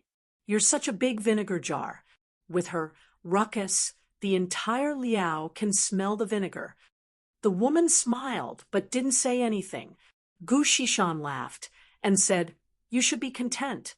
If it was anyone else who dared to do this, wouldn't the man's thing be castrated to go with wine? Not to mention the women of Wild Goose Castle. Even if it was a princess or a princess, she would go up and slap them. This time, she was just giving people a hard time. You should be burning incense to thank the gods." Chapter 1252. The young man with the saber at his waist was the #1 saber in the world, South Flower Saber. He wanted to speak, but when he saw the back of the tall man, he gave up. No matter how heartless and courageous he was, he did not dare to speak ill of his future wife in front of his father-in-law. Gu Xishan stared and asked, "Yuan Tingshan, did you really come empty-handed?" The young man, who now had more than half of the power in Jibei, smiled and said, "I just chopped off more than 600 heads of northern barbarians. You want them? I'll send someone to deliver them to you later." Gu Xishan was slightly envious and asked in a low voice, "Yuan Tingshan, why don't I go with you to Ji province? We haven't had a war for many years. Your business seems to be booming. I can even be a military officer for you." Yuan Tingshan, who was popular in both Liao and Ji province, said disdainfully, "Military officer? Don't even think about it. Do you want to be a cart driver or not? Gu Shishan cursed. Gu Donghai dismissed it with a smile. He had always been amiable to Yuan Tingshan, his brother-in-law. He had never put on airs as a descendant of a famous general, nor had he shown any contempt for the lowly Jianghu people in the eyes of the top nobles. On the contrary, this time, Wild Goose Castle had recognized Yuan Tingshan as their son-in-law. Otherwise, no matter how powerful Wild Goose Castle was in Ji Province, they would not dare to fight with the Gu family. Although their father had never verbally acknowledged Yuan Tingshan as his adopted son or son-in-law, he had brought Yuan Tingshan to the capital twice. This was enough to explain everything to the capital and Liao. Gu Jiantang suddenly called out to Yuan Tingshan. The latter quickly patted his horse and followed. The three siblings consciously slowed down their horses. Gu Jiantang said calmly, "You sent a report to Great Peace City." Yuan Tingshan pursed his lips and did not explain anything. Gu Jiantang's tone was still emotionless. "After Donghu marries you, she will no longer be part of the Gu family." Yuan Tingshan felt as if he was struck by lightning, but he still did not want to lower his head. He said in a low voice, "General, don't worry. I can raise her." The corners of Gu Jiantang's mouth seemed to curve into a sneer. Yuan Tingshan pulled on the reins and abruptly stopped the horse. Other than Gu Jiantang, Gu Beihu, who had made up her mind to follow her husband, Gu Donghai and Gu Shishan, who were confused, continued to follow Gu Jiantang to Fort Wu. She asked carefully, "What's wrong? Did you make my father unhappy?" Yuan Tingshan grimaced, looking like he had a headache. The horseman he brought with him also stopped by the side of the road. Yuan Tingshan rubbed his chin and said, "Your father is really interesting. He obviously wants to eat the 200,000 Beimang soldiers, but he wants to be a stone Buddha. Even after I handed over the booklet, it would only benefit your father, but your father still refused. I just can't figure it out. What's the point of being a pillar of the country?" Gu Beihu was shocked. Wasn't that memorial to ask for merit from the Ministry of War? Yuan Tingshan tilted his head and spat. "A few hundred barbarians' heads are nothing to me. I'll feel ashamed if I tell others about it. If I want to do something, I'll do something big. This time, I'm helping the Zhao Emperor kill a man. His head is worth a few 100,000 barbarians." Gu Beihu was stunned. Gu Jiantang turned his head and looked towards the south. His eyes were dark and complicated. In the imperial study of Great Peace City, the Emperor of Zhao walked to the center of the study, squatted down, and used a pair of tongs to stir the charcoal in the brazier. Beside him, Song Tonglu, the head of ceremony directorate who served the emperor, bent his back and trotted over. His steps were quiet, like the steps of an agile cat, but one could see that this successor of Han Shengxian was trembling with fear. There was a memorial in the hand of the emperor of Zhao clan, and Song Tonglu knew it very well. It was sent to him by Yuan Tingshan, a popular figure in Jibei. As for what was written on the memorial, when Han Shengxian was still the head eunuch, he could read it first before deciding whether to submit it to the emperor or to the Ministry of War. But now, the imperial palace had set up an assistant eunuch, and Song Tonglu did not dare to touch it anymore. The emperor of Zhao family held the memorial and placed it on the burning charcoal. But when he lit a corner, he hesitated and pulled his hand back. He knocked on the edge of the brazier and extinguished the flame. There were 4 or 5 life attendants in the imperial study. They were all quite young, and they were still buried in their books. They did not seem to have noticed the strange scene. The charcoal fire shone on the pale face of the emperor of Zhao family. A great eunuch who was allowed to wear a bright red robe said softly outside the room, "Your Majesty, the Right Chancellor of the Imperial College, Jean Lanting, requests an audience." The emperor of Zhao family's arms hung in the air. He was deep in thought, as if he did not hear the voice that was neither soft nor loud. Song Tonglu held his breath and bent down. He did not dare to speak, but he stretched one hand behind his back and waved at the open door. The great eunuch, who was also bent down, should not be able to see the subtle movement of the ceremony supervisor's palm seal, but he immediately moved back.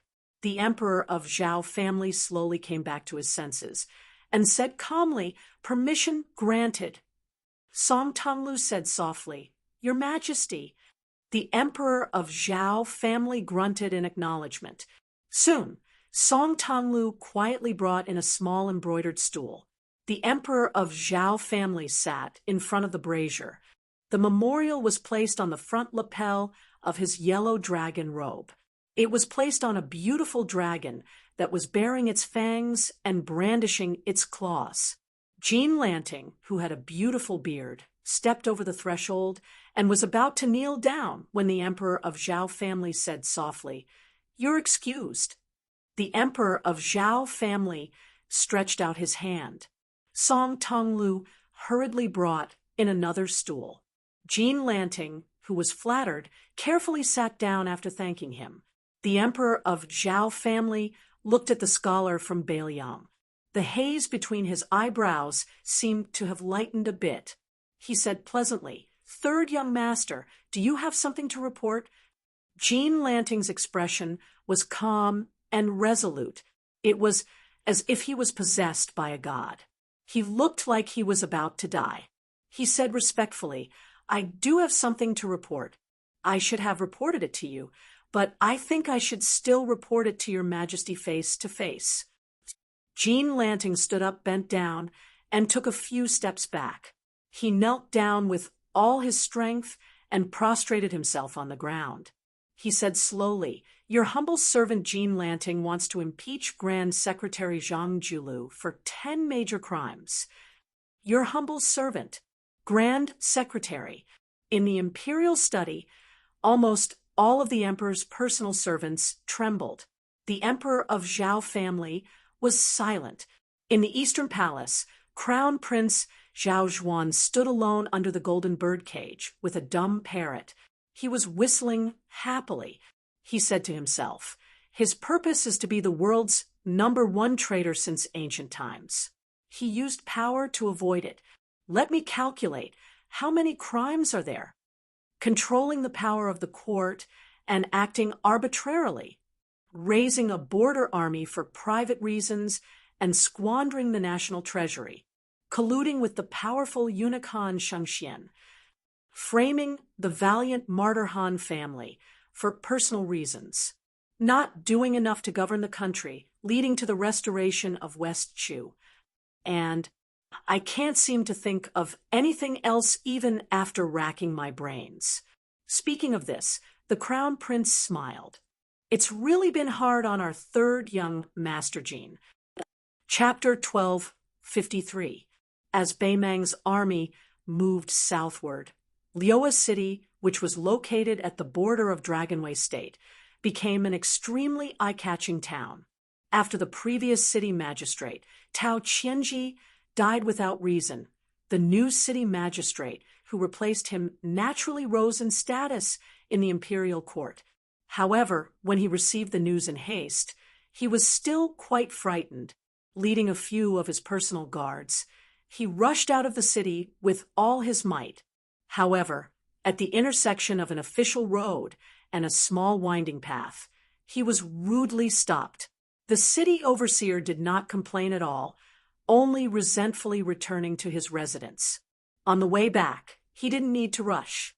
From time to time, he would turn his head to size up the few solemn cavalrymen.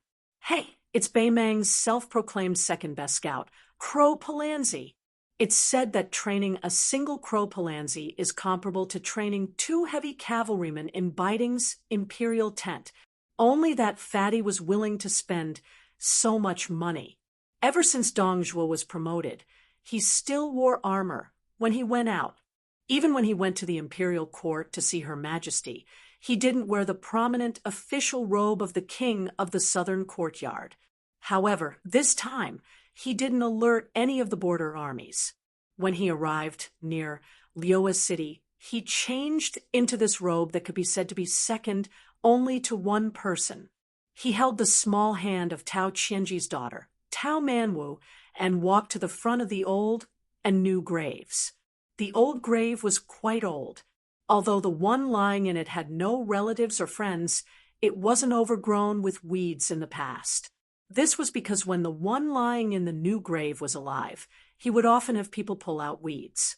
After he retired from the position of commandant of Chong and became the city magistrate of Lioa City, he would often visit the grave. Unfortunately, now that he was neighbors with the old guy, he was powerless even if he wanted to. Dong was squatted behind him and put a pot of wine at his feet. He first quietly pulled out the yellowed weeds on the old grave and murmured, "Old Corporal, don't blame little fatty Dong. I once swore that as long as I didn't become a rank 1 high official, I wouldn't have the face to visit your grave and toast you. Today, this little fatty, can be considered to have struck it rich. Your face is so bright, why don't you grin? What? Do you finally realize that your mouth full of yellow teeth looks terrifying?" Dong Zhuo, who had outstanding military exploits, whether it was chasing or fleeing on the battlefield, even without a war horse, his 2 legs were faster than 4 legs. However, at this time, it was particularly difficult to pull out the weeds that could be easily understood by young children. The great general and the king of the southern courtyard liked to call the empress sister, and even liked to paste spring festival couplets on people's doors. At this moment, his face was covered in tears. He then wiped his face, his tears and snot, tears and wiped. His face, tears, and in his nose was unclear. "Corporal, there's a saying says, tears and his nose, his tears. And his tears and his tears and his ants. As to what I wear, the Isis King's row. S was Sess. S. Old Sergeant, can you believe it? Back then, that little fatty whose legs would go soft whenever he saw a small-scale Northern Liang cavalry. And that little fatty, whom you scolded as a coward, was the most senior official among all the soldiers you brought." Dong Zhuo didn't turn his head. He just pointed at the new grave and said, "Look at that bastard Tao Qianji. He's worse than you. He didn't even die on the battlefield. He died just like that. If he's not AF asterisk king deserter, then what is he? Corporal, can you sleep soundly with this kind of person as your neighbor? In any case, Dong Zhuo, won't believe it even if I'm beaten to death." Dong Zhuo suddenly turned his head and roared at the new grave, "Tao Qianji, I'm scolding you."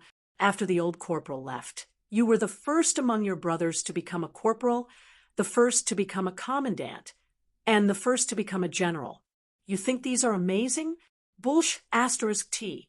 The highest ranking official in your life is the commandant general, the lousy city overseer who left behind a small city. Damn you." Dong Zhuo smiled bitterly. "I know. You think it's shameful to be with me. That's why you're unwilling to come to the Dong army to help me. Others are just suffering because they want to save face. Look at you. You're dead, aren't you? If you have the ability to crawl out, I'll kick you back." Dong Zhuo was probably afraid that he would frighten the little girl kneeling in front of the new grave, so he restrained himself. He unscrewed the lid of the wine pot and took out 3 wine cups from his bosom. He put one on the grave of the old corporal, squeezed out a smile, and said to Tao Manwu, "Little Manwu, give the cup to your father. With his alcohol addiction, he must be craving for wine after lying down for so long." The little girl took the cup with both hands. Uncle Dong poured her a cup of wine and gently sprinkled it in front of her father's grave. Dong Zhuo sprinkled a cup of wine in front of the old grave. He also raised his head and drank a cup. After pouring another cup for himself, he drank it in one gulp. Seeing little Manwu holding the cup with both hands, Dong Zhuo smiled and said, "I won't let your father drink. I'll just let him lie there and stare." The little girl's eyes were filled with tears, but she tried hard not to cry out loud. She felt wronged and sad. Dong Zhuo hurriedly poured a cup of wine for her. Seeing the child seriously sprinkle another cup of wine, Dong Zhuo's eyes became sour again. He tilted his head to look at the new grave and said in a low voice, "Don't worry, little Manwu is more of a daughter than my own daughter.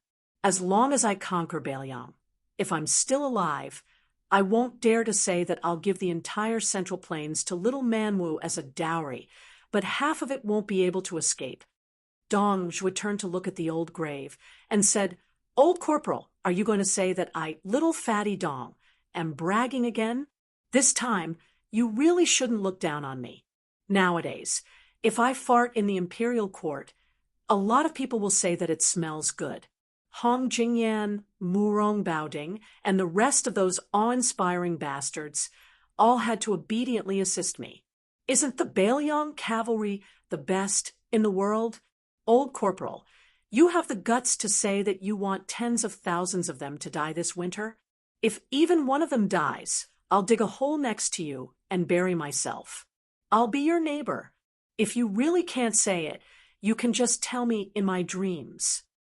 Tao Manwu asked for another cup of wine from Uncle Dong. After sprinkling the third cup of wine, he put down the cup and knelt in front of the grave without saying a word. Chapter 1254. Dong Zhuo did not let her get up, nor did he console her. He sat down on the ground and poured the remaining wine into the mud. He said softly, "Back then, you only brought a few soldiers with you. I, Dong Zhuo, have 100,000 soldiers under my command.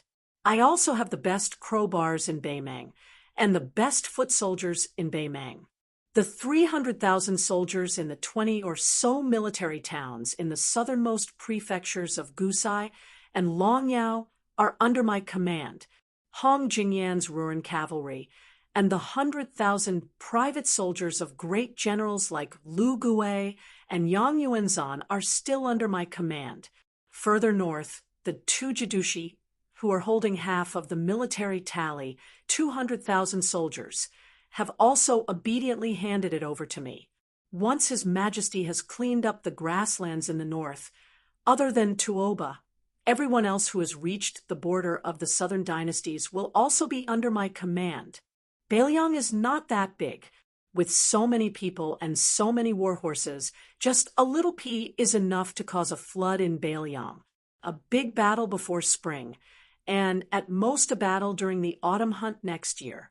Bailiang will be completely finished." Dong Zhuo laughed sinisterly. "Bailiang must think that the battle will last for 3 to 5 years. I, Dong Zhuo, have been a fox for more than 10 years. This time, I will be the alpha wolf. I will not rest until I have eaten my fill." Dong Zhuo grabbed a handful of mud and threw it away. He stood up and said, "Old Descartes, old Tao, I will take this empty wine pot with me. When I lead the army to the southern border of Liang, I will bring back a pot of mud from there. I will let you two country bumpkins who have never even been to Bailiang see what kind of fertile soil can grow rice." Dong Zhuo stood up and looked at young man Wu, who was still kneeling. He bent down and rubbed her little head. He said softly, "We should go." The little girl stood up and silently raised her arm to wipe away her tears. Dong Zhuo thought for a moment and lowered his head to look at the luxurious robe he was wearing. He took it off, folded it neatly, and placed it between the two graves. He said indifferently, "Returning home in glory, no one will look at me. Then why are you still wearing it?" Dong Zhuo placed young man Wu on his shoulder and left in large strides. He smiled and said, "Young man Wu, didn't Uncle give you a pony? Very soon, you will be able to cross the river with our 1,000,000-strong army." Iron horses and ice rivers entered the Central Plains. When the news spread throughout the capital, Great Peace City was not in an uproar. Everyone was silent out of fear. It was not easy to live in the capital. However, the Right Chancellor of the Imperial College, Jean Lanting, who had risen to the top in just a few years, listed out the 10 major crimes and impeached none other than the founder of the Liang dynasty, Grand Secretary Zhang Julu. Most of the people in the capital felt that this outsider had truly gone mad, challenging Grand Secretary Zhang. If this wasn't throwing an egg against a rock, what was it? During these dozen or so years, the people who wanted the Grand Secretary to lose his position could be said to have come one after another. Every now and then, they would jump around a few times. However, most of the time, the Grand Secretary didn't even bother to give them a proper look. Meanwhile, these people who overestimated their own abilities were all-important figures who could shake the capital with a stomp of their feet, all of them deeply rooted. However, who succeeded? Moreover, their appetites weren't that great. They only wanted that green-eyed child to take off his official robe. Not daring to have this #1 civil official of Liang imperial court meet the late emperor. Of the 10 great crimes, the one that everyone believed in the most was actually the one that forced the death of Ji Province's Han family. This was indeed a secret matter passed down by the father-son-in-law Grand Secretaries. Jean Lanting used the 8 words lantern light continues endless salary to describe Zhang Julu's political reform.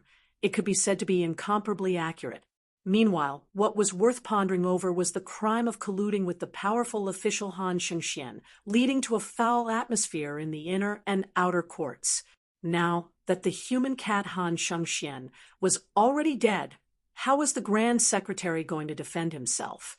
However, the one that carried the most destructive force was also the one that left everyone feeling the most inconceivable. It wasn't privately raising the 2 vast border armies, but rather the last of the 10 great crimes. After ruling for more than 10 years, he opened up a large amount of salt and iron, pouring all of his energy into the northwest.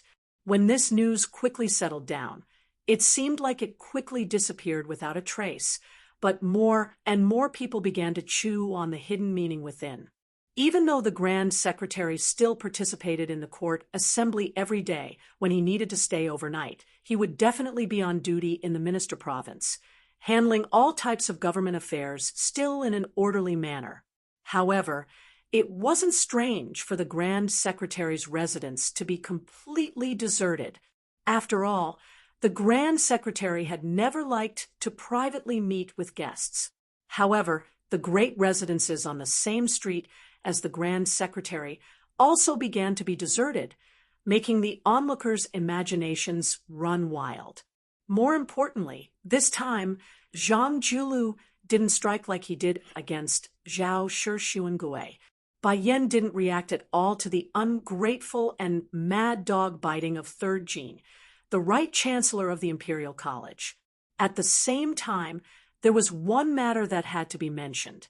That was Yin Maochun, who had the title of Hidden Minister and was in charge of the evaluation of local officials this year, had quietly returned to the capital ahead of time. The emperor and the crown prince paid a visit to Qi Yanglong's mansion. Huanwen claimed that he was sick and didn't participate in the court assembly. Immediately after, the sound of winter thunder rang out in Great Peace City. General Yang Xinxing, who had been caught by the West Chu rebel army and was covered in dirt, secretly went to Great Peace City to prove that the Grand Secretary Zhang Julu had framed the Han family in the past and wasn't wrong. On the day of the beginning of winter, the emperor personally led a group of Great Peace City officials to welcome the winter in the northern suburbs. Among the nobles, other than Huanwen, who still didn't appear, all the officials in the capital led by Zhang Julu were present. Thus, there was no morning court assembly for the beginning of winter. However, after the beginning of winter, there would be a grand court assembly. The Son of Heaven would bestow jackets to the officials, implying that he sympathized with the officials to protect them from the winter cold. On this day, Tantanon, who had gotten up early before the sun rose, sat alone in the study and stared blankly at the sky outside the window for a long time. The sky gradually brightened. The old man went to the bookshelf and took out a handwritten book that his teacher had given him. He ground the ink himself and shakily wrote a line of words on the title page of the handwritten book. He planned to have the steward of the residence send it to the Grand Secretary's residence. "Winter is getting colder. Old friend, please wear more clothes." After writing, the old man started to stare blankly again. Then, an old steward of the residence stumbled into the study with a pale face. He said sorrowfully, as if the sky had fallen, "Master," the Grand Secretary said in the court assembly that the 2 generations of the Sioux family have guarded the Northwest for more than 20 years and have worked hard. Su Fengnian has inherited his father's work and is loyal. He should be made a pillar of the country. What should we do?" Why did the Grand Secretary do this? Most importantly, His Majesty didn't get angry, although he didn't agree to the pillar of the country. After the imperial edict was rejected, he once again bestowed the new Prince Liang a pillar of the country. Huanwen waved his hand expressionlessly, indicating for the old steward to leave. The study returned to silence. Huanwen gently closed the precious handwritten book that had been opened and muttered, "Old man, I can only burn it for you." Chapter 1255. There's one more chapter in the morning, not included in tomorrow's update. 2 more chapters for tomorrow. In the winter, the water outside the Great Wall dried up, and the grass turned yellow. To be able to come across a little bit of tenacious greenery was exceptionally pleasing. The 3 of them stopped their horses by the bank of a water source. If they rode straight north for 3 days, they would be able to see the tiled city.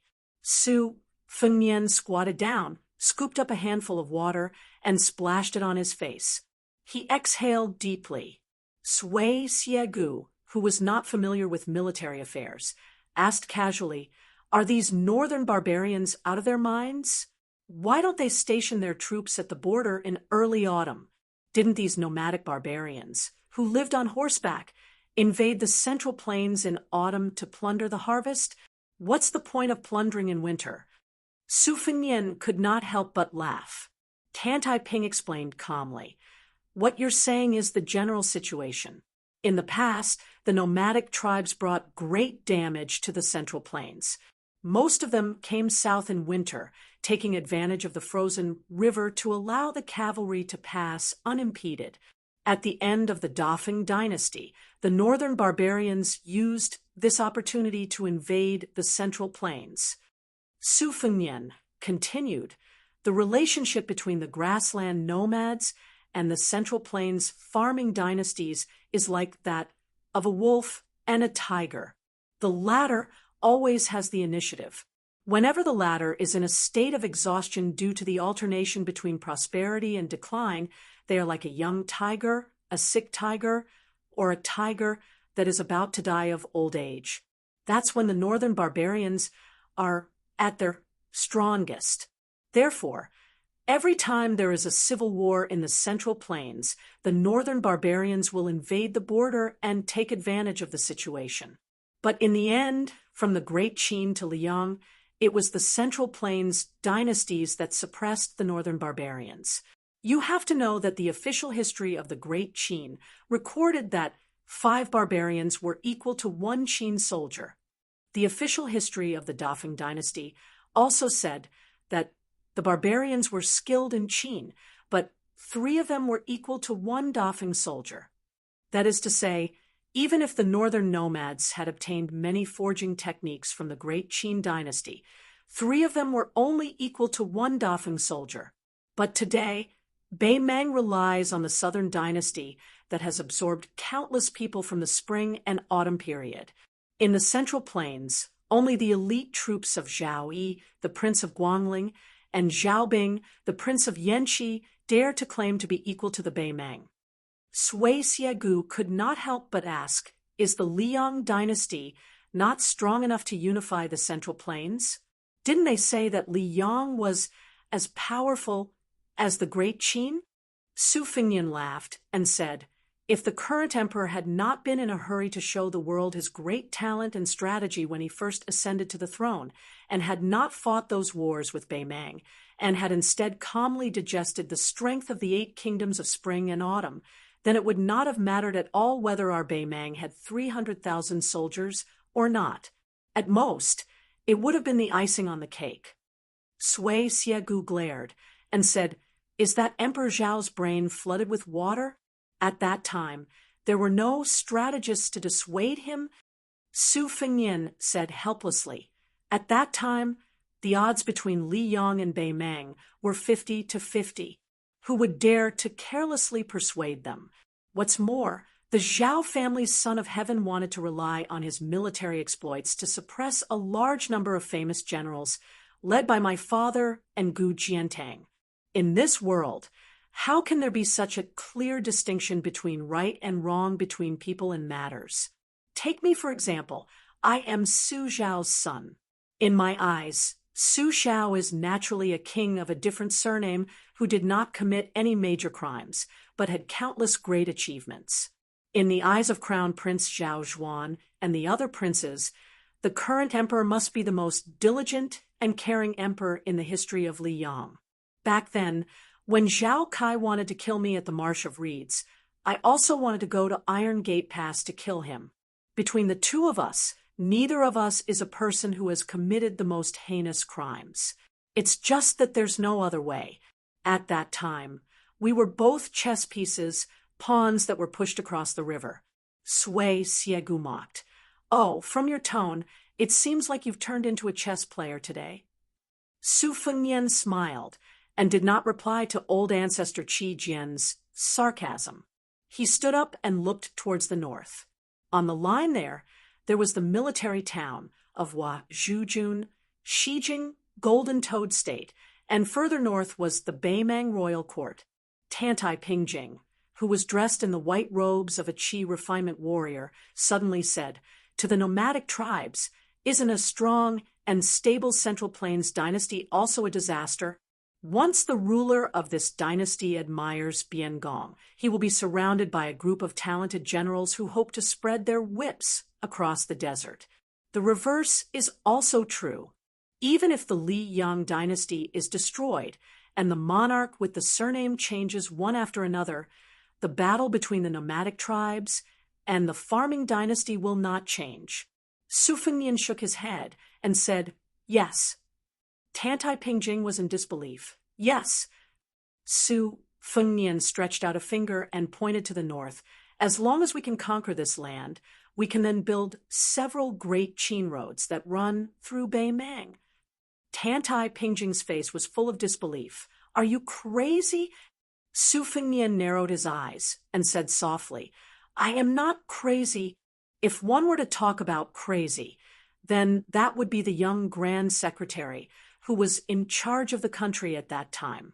Back then, Su Xiao and Gu Jiantang argued endlessly about who to choose to guard the northwest gate. On the surface, both Grand Secretaries resolutely opposed my father being the ruler of a different surname. However, I only learned of an inside story much later. Among the opposition, someone convinced the old Grand Secretary who had retired from his official position and returned to his hometown, but still retained his authority. This person was Zhang Julu, because this civil official, who had never joined the army, had an ambition that all military generals could not imagine. The young Grand Secretary wanted to use Beiliang as the outpost to attack Beimang, and use the Beiliang cavalry as the main force to attack Beimang. This would reduce the loss of military strength and supply pressure of Liyang as much as possible. Under this premise, Grand Secretary Zhang would have the imperial court acquiesce to the Su family's limited infiltration of Shishu and Nanzhao. Chapter 1256.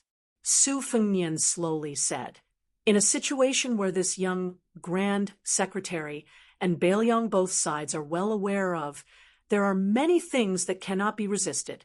Among them, the Han family that is filled with martyrs is too stubborn and conservative, also not wishing to use their entire family's foundation as a wedding dress for Beiliang's Su family. Once they compromise, the Han family's status as the Northern military's mainstay will disappear. Then the Han family that has fought against the Northern nomads for generations will also quickly become a thing of the past.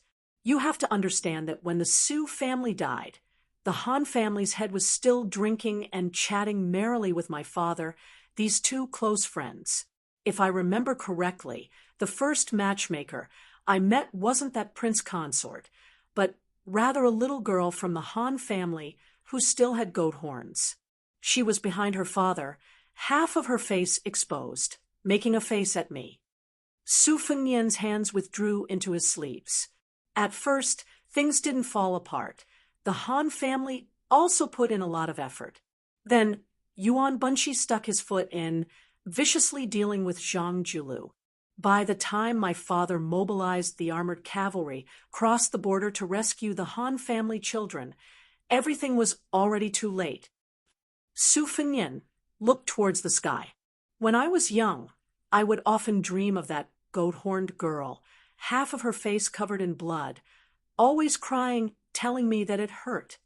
Su Fengnian said in self-mockery, "In the past, I was most afraid of having nightmares about her. Later on, when I wanted to dream about her again, there was already no way."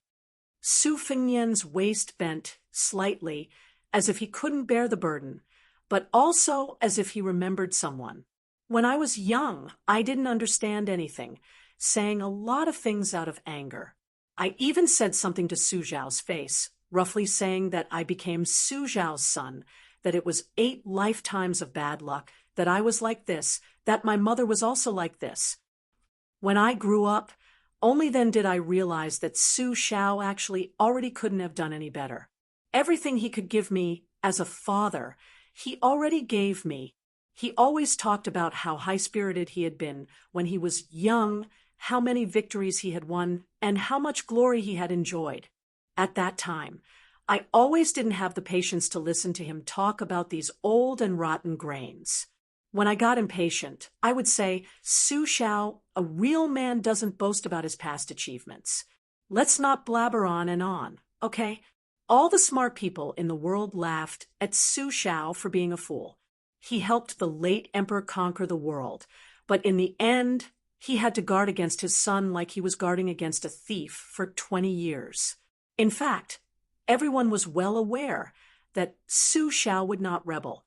If he wanted to rebel, the Central Plains would have long been divided into 2 rivers. But the more this was the case, the more Li Yang would take a yard after taking an inch. That was why the Zhao clan's Son of Heaven had Zhao Kai take the bottle to the western regions, had Chen Jibao cut off Beiliang's path of retreat, and forced the Su family's 300,000 cavalry to fight Beimang to the death. The Zhao clan's Son of Heaven used this method to help his son wear the dragon robe. In Zhao Zhuan's court, among his officials, there would be no martial artist Su Zhao whose achievements shook the emperor. There would be no scholar Zhang Julu who cared about the people of the world. Within his territory, there would be no border officials who couldn't get rid of him. There would be no vassals who coveted the dragon throne. There would only be a severely weakened Beimang, left behind for his son to complete the great undertaking that the Great Qin and Great Feng dynasties couldn't accomplish. Su Zhao once said that the current Son of Heaven's magnanimity was far inferior to the late emperor, but he could be considered a good emperor. As Su Fengnian spoke, he squatted down and grabbed a handful of yellow sand, holding it tightly in his hand. Sui Xiegu sighed softly. Tantai Pingjing suddenly turned around and looked into the distance. There were a dozen or so riders approaching. Their armor was stained with blood, and their weapons and crossbows were broken. Su Fengnian stood up. When the dozen or so riders who originally wanted to use this precious water source to quickly replenish themselves saw the 3 people, they seemed to be conflicted. If there was no water, they and their war horses wouldn't be able to withstand the pursuit of the enemy's black fox bars from several li away. The rider at the front waved his hand and charged towards the water source. The exhausted 14 riders dismounted from their horses. When they were filling their bags with water and the war horses were brushing their noses, there were people carefully watching Su Fengnian and the other two in case anything unexpected happened. This place was already far away from the Bailiang border of the Southern Dynasty. The probability of encountering their own people was about the same as encountering the northern barbarians in Bailiang territory. These 14 riders were all elite riders with light armor and light crossbows. They were all tall and sturdy, and their horsemanship was exquisite. They also had the latest generation of cold blades at their waists. It could be seen that they were the best crossbowmen in the Bailiang frontier army. However, this time they had probably encountered an enemy force of at least 100 riders. All of them were injured. One of the war horses had reached the water source and swayed a few times before dying on the spot. The rider held back his tears and didn't look at his beloved war horse. Without a word, the two riders beside him exchanged for a less damaged crossbow for him. This crossbowman who had lost his mount and was destined not to return to the border alive was even less likely to return on the same horse as his comrades. That would only cause the death of another comrade. This rider carried the light crossbow on his back and touched the cold blade at his waist. He grinned at the other crossbowmen and then turned to face the black fox bars that were pursuing them and intercepting military intelligence. At this moment, the leader of the crossbowmen, who had already mounted his horse, saw the young man with an extraordinary bearing. He smiled and said, "I'll give you 3 horses in exchange for a cold blade. How about it?" The man who looked like the leader of the crossbowmen was taken aback. He asked, "You're also from Liangzhou?" Su Fengnian nodded. "I'm a native of Liangzhou." The leader of the crossbowmen quickly said, "If that's the case, I can lend you my cold blade. However, I hope that young master can come find me at Wolf Sealing Pass later. My name is Zhu Geng. This time, my brothers and I owe you our lives. Young master's steeds are all priceless. Even if we sold everything we had, we still wouldn't be able to afford them. Zhu Geng definitely won't be able to repay this favor in this lifetime. Zhu Geng isn't a hypocritical person. I only dare say that, in the future, I'll kill 30 more northern barbarian bars for young master." Zhu Geng turned to the rider, who had clearly gone to his death. "Li Tingji, get back here. Get on my horse and return to Wolf Sealing Pass with me." Su Fengnian gave the 3 horses to Zhu Geng. When he handed over the reins, he said something that Zhu Geng didn't understand. However, he didn't have the time to think about it. 1 crossbowman for 50 riders. I owe you 36 lives. The 14 riders cupped their fists in thanks. Zhu Geng didn't forget to remind him, "Young master, be careful. There are 60 Black Fox barbarians and 300 Beimang light cavalry about 2 li behind us." Su Fengnian nodded. After the 14 crossbowmen were far away, he looked at the 2 battered war horses. He turned to Tantai Pingjing and Sui Xiegu and said, "I'll have to trouble the 2 seniors to send these 2 horses to Wolf Sealing Pass. Then wait for me at the Governor General's residence." Sui Xiegu was about to speak when he saw Tantai Pingjing's cold glare. He could only swallow his words. Su Fengnian's right hand held the borrowed Bailiang blade and slowly walked forward. His left hand, which had been holding a handful of sand, loosened its fingers. Yellow sand scattered into the air. He slowly walked towards the 300 riders. Next spring, the loquat tree in a small courtyard would sprout new buds and bloom new flowers. The next spring would be the same. However, he didn't know if he would be able to see it with his own eyes.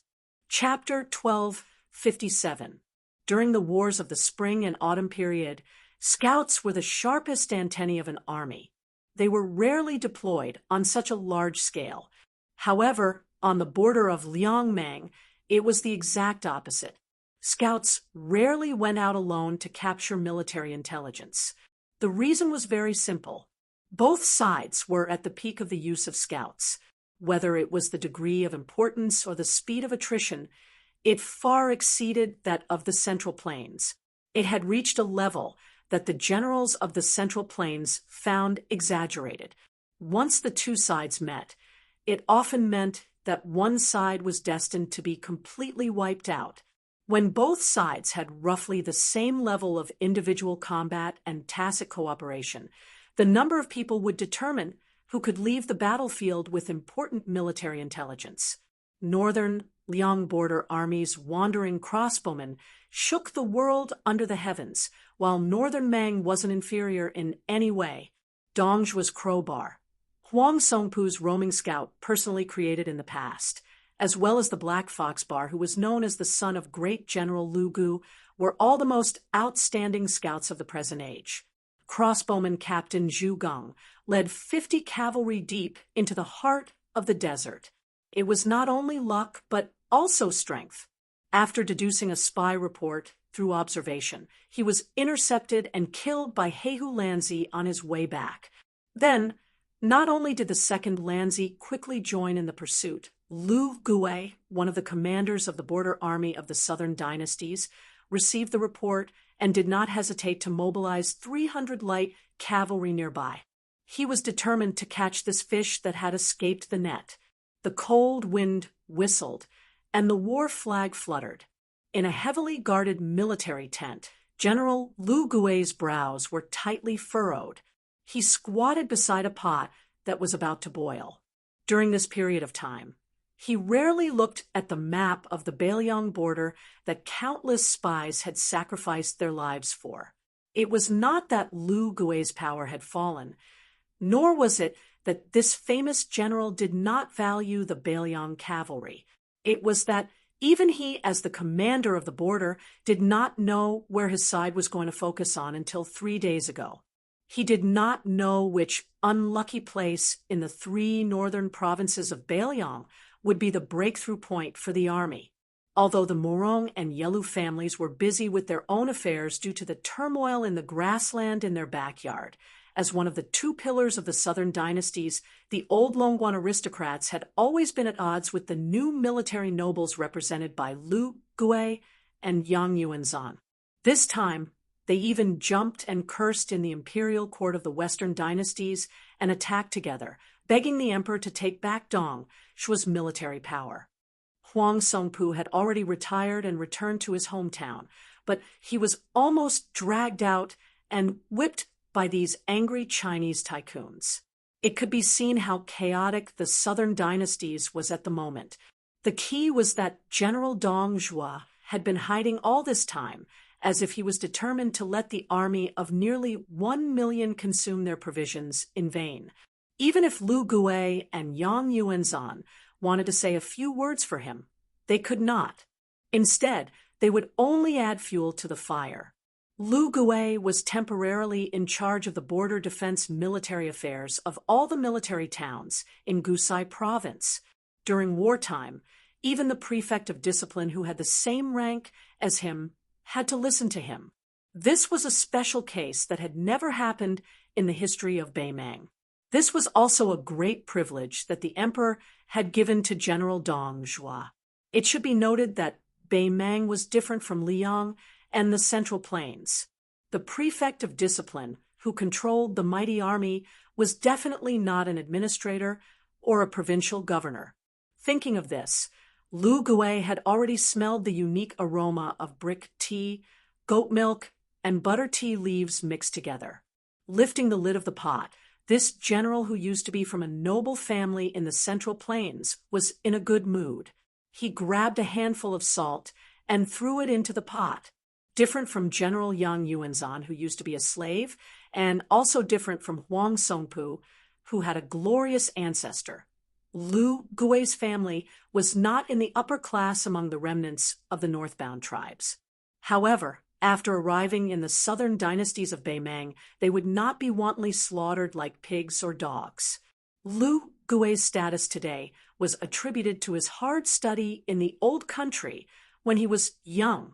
It was also attributed to the military strategies he had read in those books. Because of him, Lu Gui's family had a second spring in Beimang. He was also worthy of the name of the resurgence of the family tree. However, after Lu Gui became famous, he was not like many of the remnants of the spring and autumn period who were nostalgic for the past, or the extravagant nobles of Beimang who never drank the famous tea from the Central Plains. After arriving in Beimang, Lu Gui fell in love with the milk tea in the pot in front of him. He liked the strong, fishy smell of goat milk and horse milk. After scooping a bowl of tea, Lu Gui put it to his nose and sniffed it. He held the bowl with one hand and slowly turned it. The descendants of his family seemed to be drinking a famous tea from the spring god lake. They did not hesitate to spend a lot of money. There were even young people who said that after conquering the Central Plains, they must have their own tea plantation on the island of the spring god lake. The general laughed. These children did not know the immensity of heaven and earth. Did they really think the Central Plains was made of paper? Even if the Central Plains were easy to bully, how could they cross the threshold of Beimang? He was afraid that when the time came, Beimang would have to break a leg to cross it. Next, in the south, there was Chen Jibao, who was sitting on a natural stronghold. This person used troops to turn something rotten into something magical. If he had 30,000 soldiers, he would be able to fight 100,000 strong soldiers. Moreover, on the Eastern Front, there was also the famous general of the spring and autumn period, Gu Jiantang. This time, the Guangling Road's internal strife had left the Eastern Front completely unscathed. Lu Gui stopped turning the teacup and said to himself, "In the end, the true enemies of Beimang's million-strong army are three people, Su Fengyan Chen Jibao and Gu Jiantang. Which one of them is easy to deal with?" Lu Gui drank a mouthful of tea. When it was bland, he threw in some salt and called out, "Lin Fu." A resolute general who had been waiting outside the tent lifted the curtain and walked in. Lu Gui raised the teacup in his hand. "Want a cup? I might not be in the mood in the future." The middle-aged general shook his head. Lu Gui did not force him. This fellow was his trusted aide, and was once the main general of the Black Fox Guard. Later, Lu Gui felt that it was a waste of talent and gave him two options. He could either become a third-rank general with real power in his own army and continue his military career, or he could go to the Xijing Ministry of War as an assistant minister and live a peaceful life as an official. In the end, this fellow chose neither and insisted on being an ordinary guard. Lu Gui sighed in his heart. This man had seen life and death countless times. Why couldn't he let go of the meaningless word, love? "My daughter is already married, and I have a basket full of children. What's the use of you, Lin Fu, staying by this old man's side?" However, Lu Gui, who had never been sentimental, knew that these words were too hurtful and could not be said out loud. Lu Gui asked, "What about the Beiliang crossbowmen?" Lin Fu said in a low voice, "Don't worry, they won't be able to escape back to Beiliang. Moreover, even if they are lucky enough to find something, they will only think that our army is moving out to attack Liuzhou." Lu Gui raised his head, his expression solemn. He seemed to have lost his previous amiability, but he also did not deliberately reveal his power. Chapter 1258. However, Lin Fu was instantly covered in sweat. He lowered his head and said, "General, apart from the Black Fox Guards and 300 personal cavalry, I also asked for a master expert from the Spiderweb spies. There is also news that the daughter of Jade Cicada Prefecture's governor, Princess Hong, who has followed." Lu Gui nodded and stared at this fellow. "Luckily, you didn't drink that cup of tea. Otherwise, I would have whipped you 10 times. Lin Fu, who was famous as one of the young generals in the South Dynasty, smiled awkwardly. He was like a child who had made a mistake and was almost beaten by Mr. Strict. Lu Gue drank a mouthful of strong tea and said softly, "As a general, perhaps a single wrong decision can cause many people to die. Lin Fu, do you know why the king of Beiliang doesn't care when people call him a butcher? Do you know what he feels guilty about?" Lin Fu shook his head. "I can't guess what the king of Beiliang is thinking." Lu Gue said softly, "Butcher is a title for killing millions of enemies. As a leader, being called that doesn't hurt at all. It's about the same as me whipping you 10 times. But if because of his own carelessness, he caused the death of the soldiers under his command who should have been able to survive, that would be unsettling." Lin Fu said softly, "General, I'm just a small personal guard. You can say that to Fatty Dong of the king of the North Court." Lu Gue was both angry and amused. He said, helplessly, "I know you guys don't like Dong Zhuo. However, he does have true ability. In the future, you bunch of brats should stop talking so weirdly. Scram." Lin Fu left the tent. Behind him came Lu Gue's orders. "Send my orders. The commander's tent will move south and follow the army to Lu Prefecture." Lin Fu turned around and asked, "General, you're not going to finish that pot of tea?" Lu Gue asked calmly, "Then how many heads do my Lu brothers have to cut off?" Without another word, Lin Fu ran off to pass down the order. As he ran, he shouted, "Great General! From now on, I won't be a personal guard anymore. Last time, we agreed that I would be a third-grade general. Other than the 20,000 soldiers, the Black Fox Pen would also be under my command. If you don't say anything, I'll take it as a silent agreement." Lu Gue smiled and took the opportunity to drink another bowl of tea, because within a month there were people from all walks of life who left their original stations and rushed to the border of the two prefectures. After they arrived, the Ministry of War in Shijing did nothing for a long time, and complaints were heard everywhere. As a result, 3 days ago, Dong Zhuo, the king of the South Courtyard, finally began to take action. Moreover, once he took action, it was dazzling. Even Lu Gue was surprised. The personal troops of border commander Lu Gue set out to kill their way to Lu Zhou.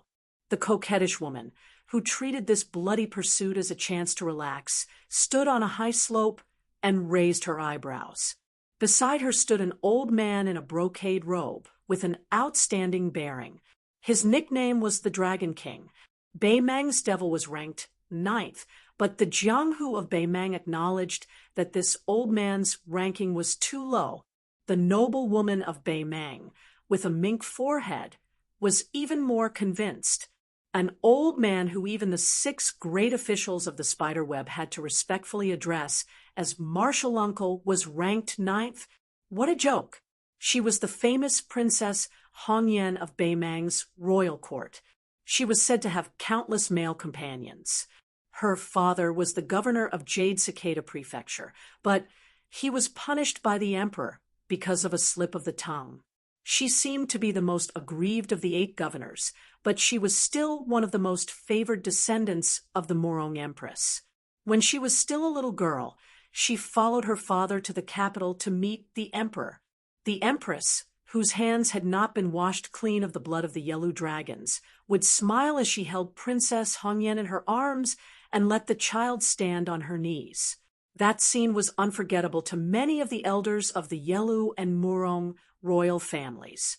It was only at that time that people remembered that the woman was a woman.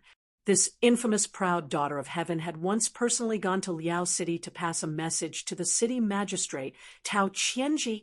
It's not appropriate to go out during the Qingming festival. However, Tao Qianji did not listen and died in the heavy rain of the Qingming festival. She looked at the confrontation in the distance with a great disparity in numbers and asked, "Old Dragon King, why does that figure look so familiar?" The old man in brocade, clothes, smiled. "Just by looking at his figure, he looks a bit like that handsome young man who was teased by the princess on the streets of Tuma Pass." The mink-forehead princess, Hong Yen, laughed. I remember now. He does look a bit like that guy. I even smacked his, but in the distance, the lone man with the saber did not show any signs of dodging. He just went straight for the charging black fox Landsy and the 200 light cavalry.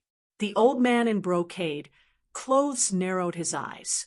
But just by looking at his aura, it's like the difference between heaven and earth. If the princess doesn't think that this old servant's eyesight is bad, we should turn around and leave as far as we can. Princess Hong Yen was shocked.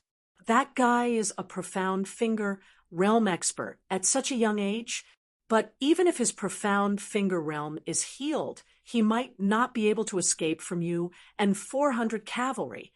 Princess Hong Yen asked, Tian Xiang, is there such a person in Beiliang? Yuan Baixiong is younger and older than him. He doesn't have the leisure to come here for a stroll. The old man in brocade clothes shook his head.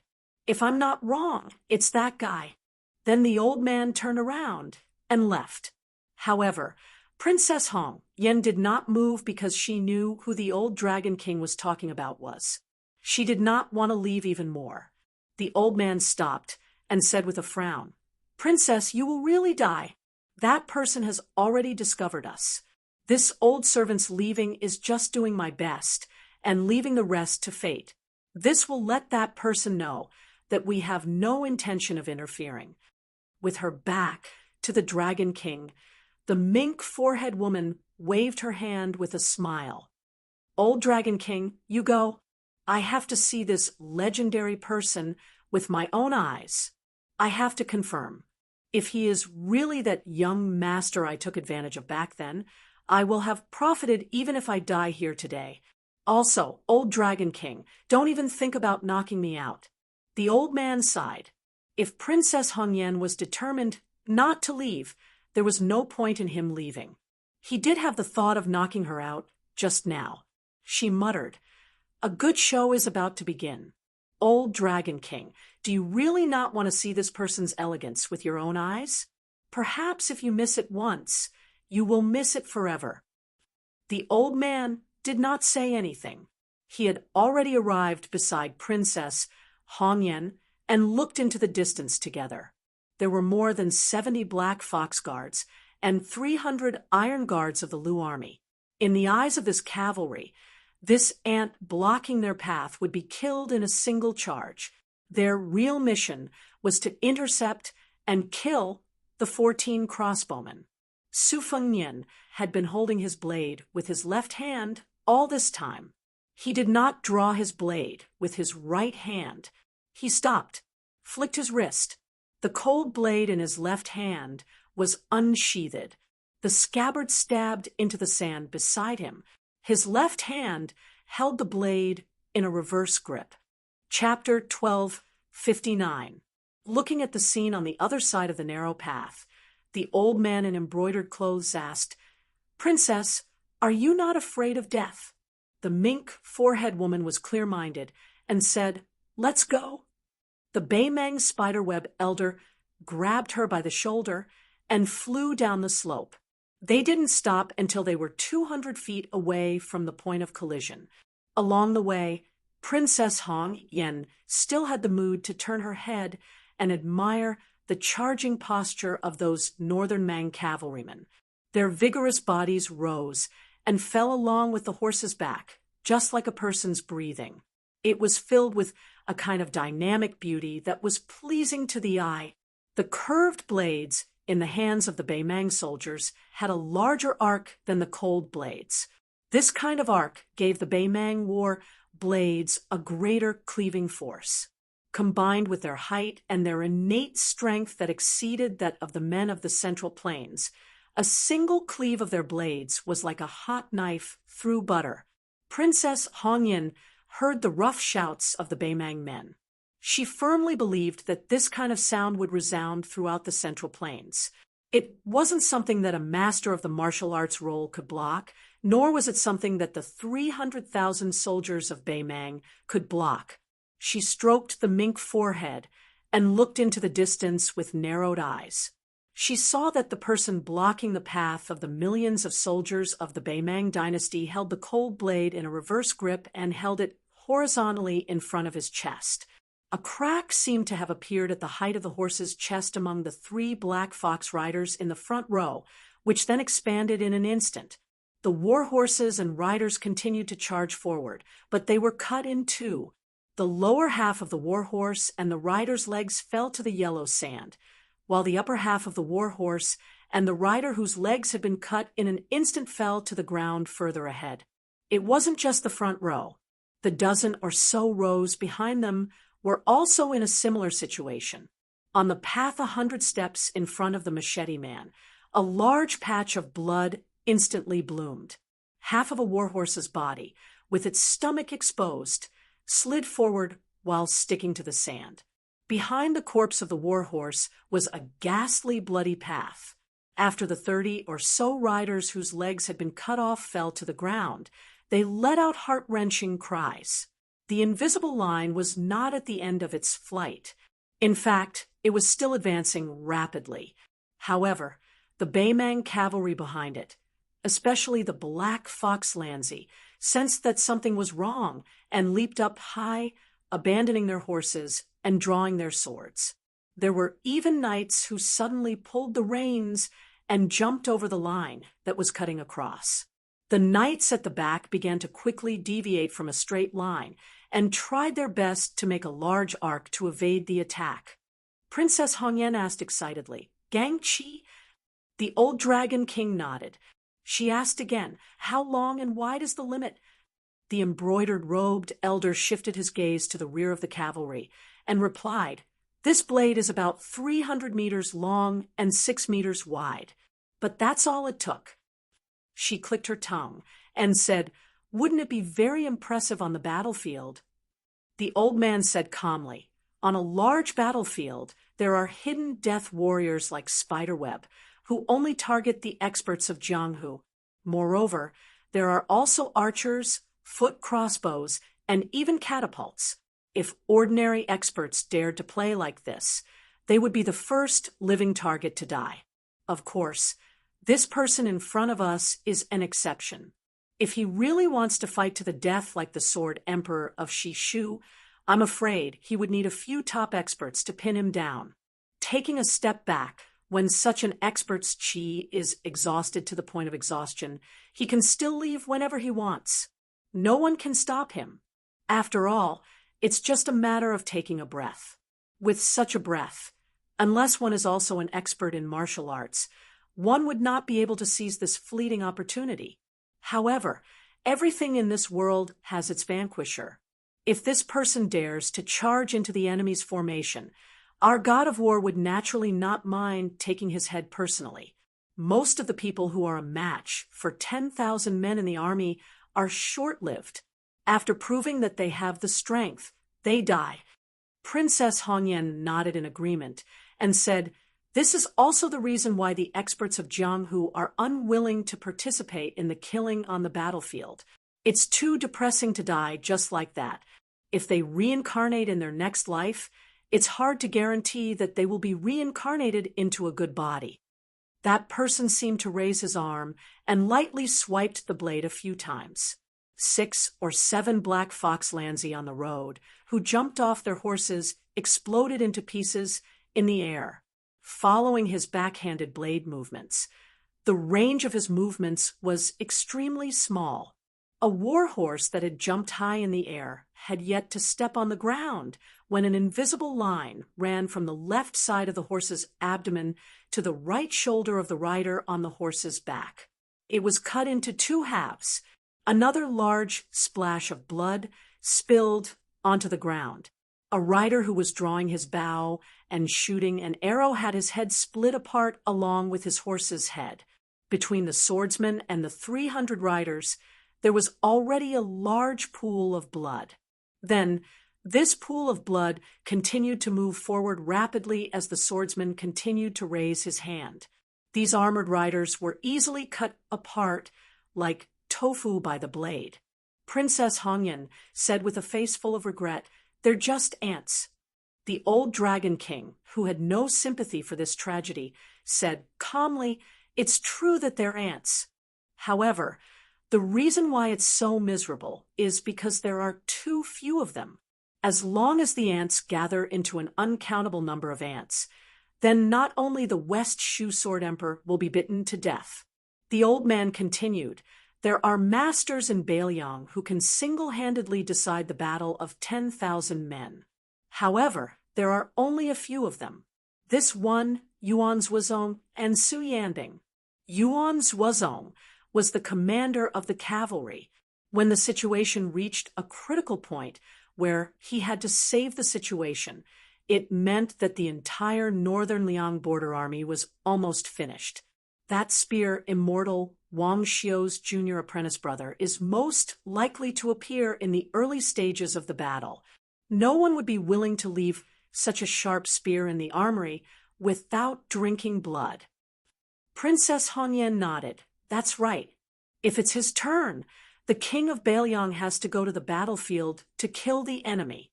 Not to mention the Baelyang Frontier Army. I'm afraid that the 4 states of Baelyang will be ours." She suddenly laughed happily. "Old Dragon King, he's temporarily holding the title of #1 in the world. However, no matter how powerful he is, he can only watch the 300,000 soldiers of the Su family die, one by one.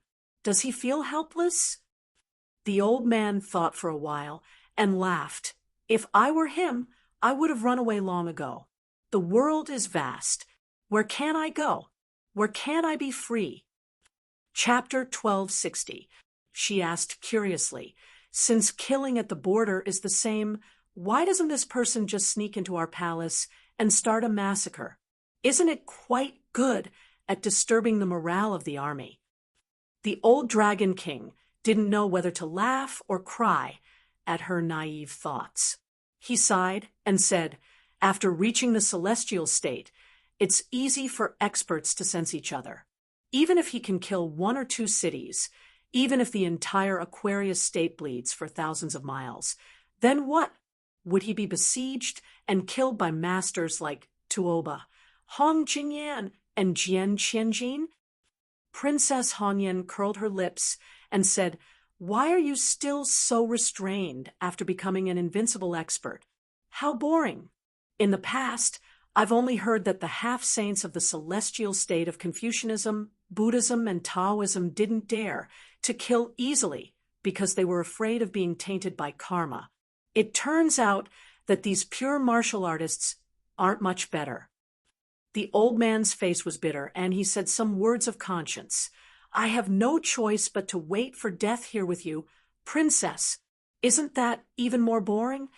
The old man looked at the sky for no reason and sighed. "Between the heavens and the earth, with the heavens and the earth, who isn't a puppet with their hands and feet tied?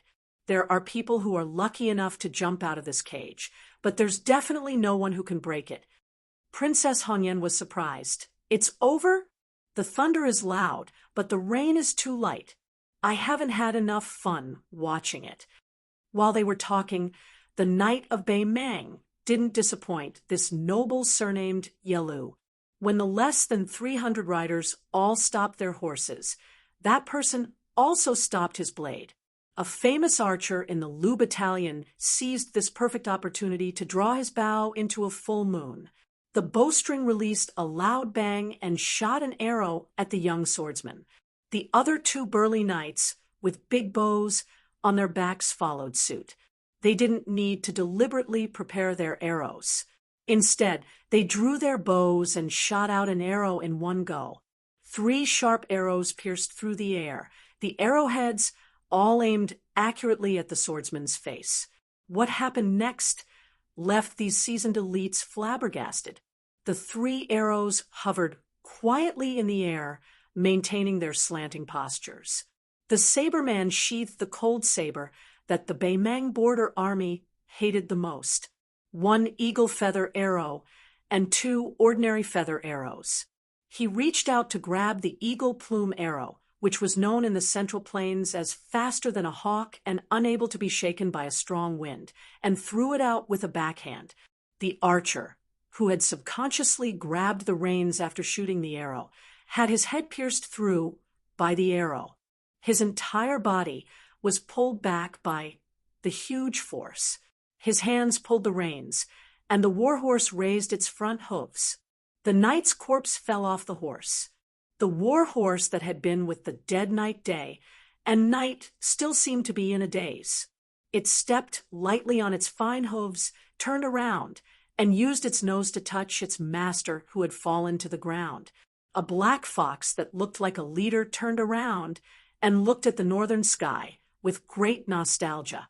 After turning his head again, he faced the young expert with terrifying strength. This Lanzi suddenly squeezed his horse's belly and took the lead in a crazy charge that was tantamount to suicide. The second warhorse began to follow, then the third, the fourth. In the end, none of the riders in the entire cavalry turned around and retreated.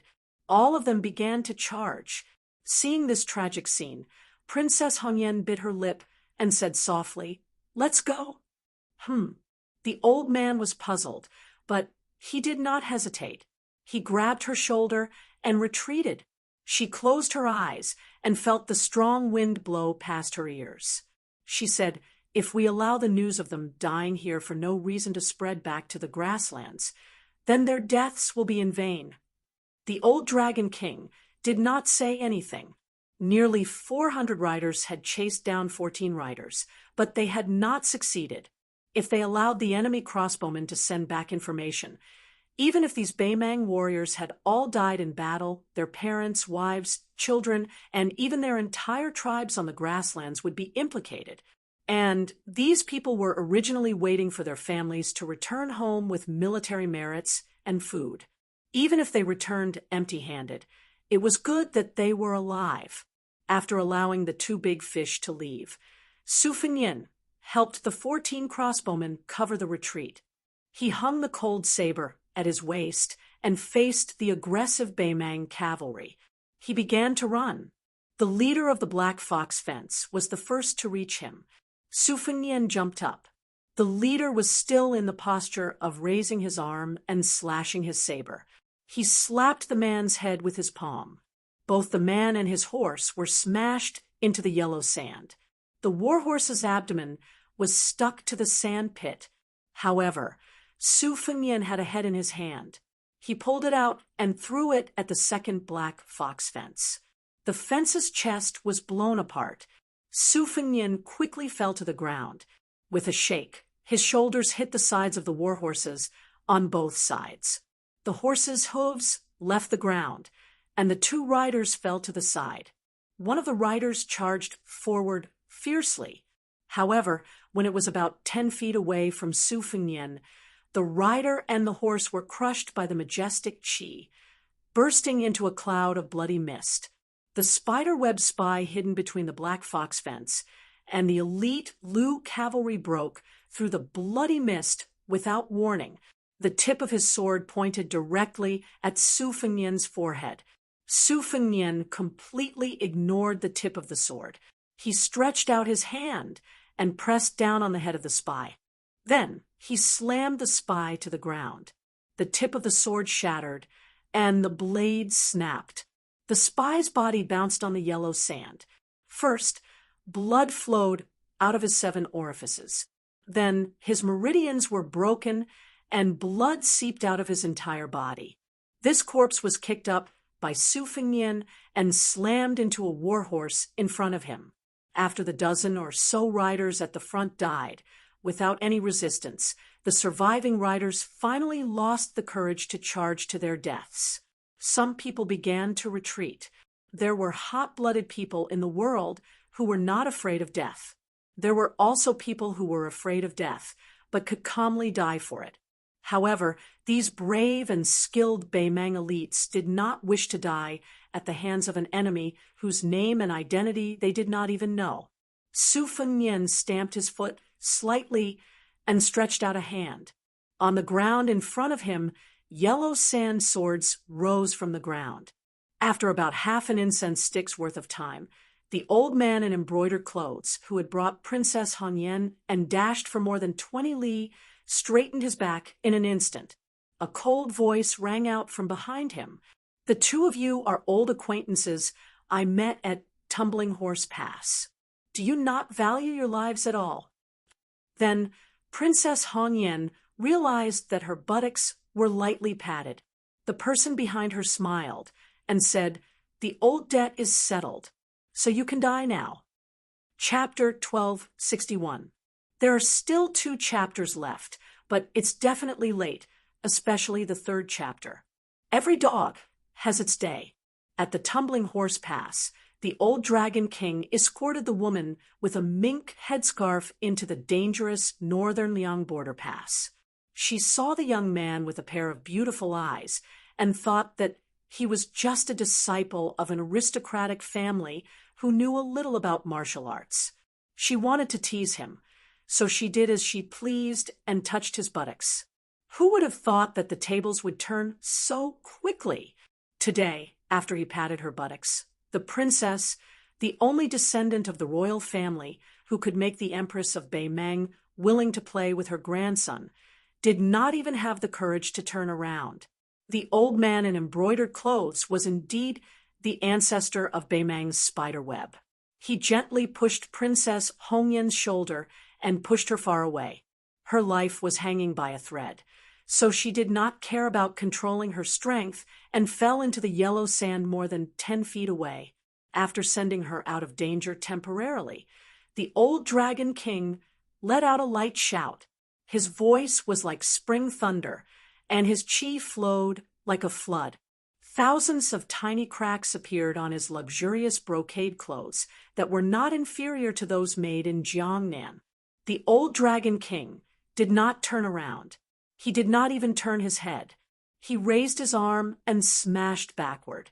The sleeves on his arm instantly turned into fine powder. Dragon King Hulu Chieguan was an expert who had been famous in northern Mang for a long time. Before Tuoba Bodhisattva, Murong Baoding, Hong Jingyan, and the other new talents had risen to prominence, the heaven-warping Hulu Chieguan was once viewed as a peak expert who could block spear immortal Wang Xiu's spear with his bare hands. Hulu Chieguan's close-quarters combat skills couldn't be said to be weak, especially his tenacious muscles and bones. Before Murong Baoding obtained the great reputation of immovable wisdom king, he had even asked Hulu Chieguan for guidance on body tempering's secret techniques. When the Empress of Beimeng was purging the Jianghu forces, Hulu Chieguan, who was summoned, showed off his skills. 8 siege chariots with 200 strong men each threw 8 stones weighing 180 pounds at the same time towards the Dragon King, Hulu Chieguan, who was standing 2,000 feet away. The old man smashed the stones with his fist in the air and did not let any of the stones fall to the ground. The old but vigorous Hulu Tai Guan's arms swung out like wind and thunder. Su Fengnian stretched out his right hand and casually grabbed the old Dragon King's wrist. He snapped his fingers and broke Changsheng. Hulu Chieguan instantly felt that the rapidly flowing qi in his body was cut off, like a fast ship suddenly encountering a chain across the river. Moreover, this chain was not only in one place, but in 6 important acupoints of his body, as if it had forcibly set up 6 barriers in his body. Even if you are a fine horse that can travel 1,000 li in a day under the heavy snow, you will not be able to move forward. Hulu Tai Guan was trembling all over. Blood spurted out from the gaps between his teeth. Even if he was injured, he still wanted to break through those iron chains. He tried his best to connect all the meridians in his body. The old Dragon King was very decisive and ruthless. However, since Su Fengnian had made a move, he would not hesitate. He raised his left hand like a knife and placed it on Hulu Tai Guan's shoulder and ear. Then he slapped his left hand and grabbed the old man's wrist. Hulu Tai Guan's head was violently shaken. What was even more shocking was that the old man's entire arm was pulled out from his body by Su Fengnian. At the same time, the right side of Hulu Tai Guan's head was densely covered in bright red threads. They were like countless red snakes wantonly swimming in his skin. Hulu Tai Guan's strong points were his extraordinary strength, dragon tendons, and iron bones. He was incomparably proficient in close combat. However, he definitely did not know that if he let Su Fengnian get close to him and tremble, it would be tantamount to letting the Liang dynasty's Han Wudi, who was known as the Land Immortal, get close to him. And the only person in the world who was proficient in killing celestial state experts, Han Shengxian, should be able to kill a finger celestial state expert. Hulu Tai Guan, whose arm had been torn off, had his feet deeply sunk into the sand. His eyes were wide open as he stared into the distance, not moving at all. Su Fengnian gently let go of the arm and turned around to look at the insufferably arrogant woman with the marten forehead.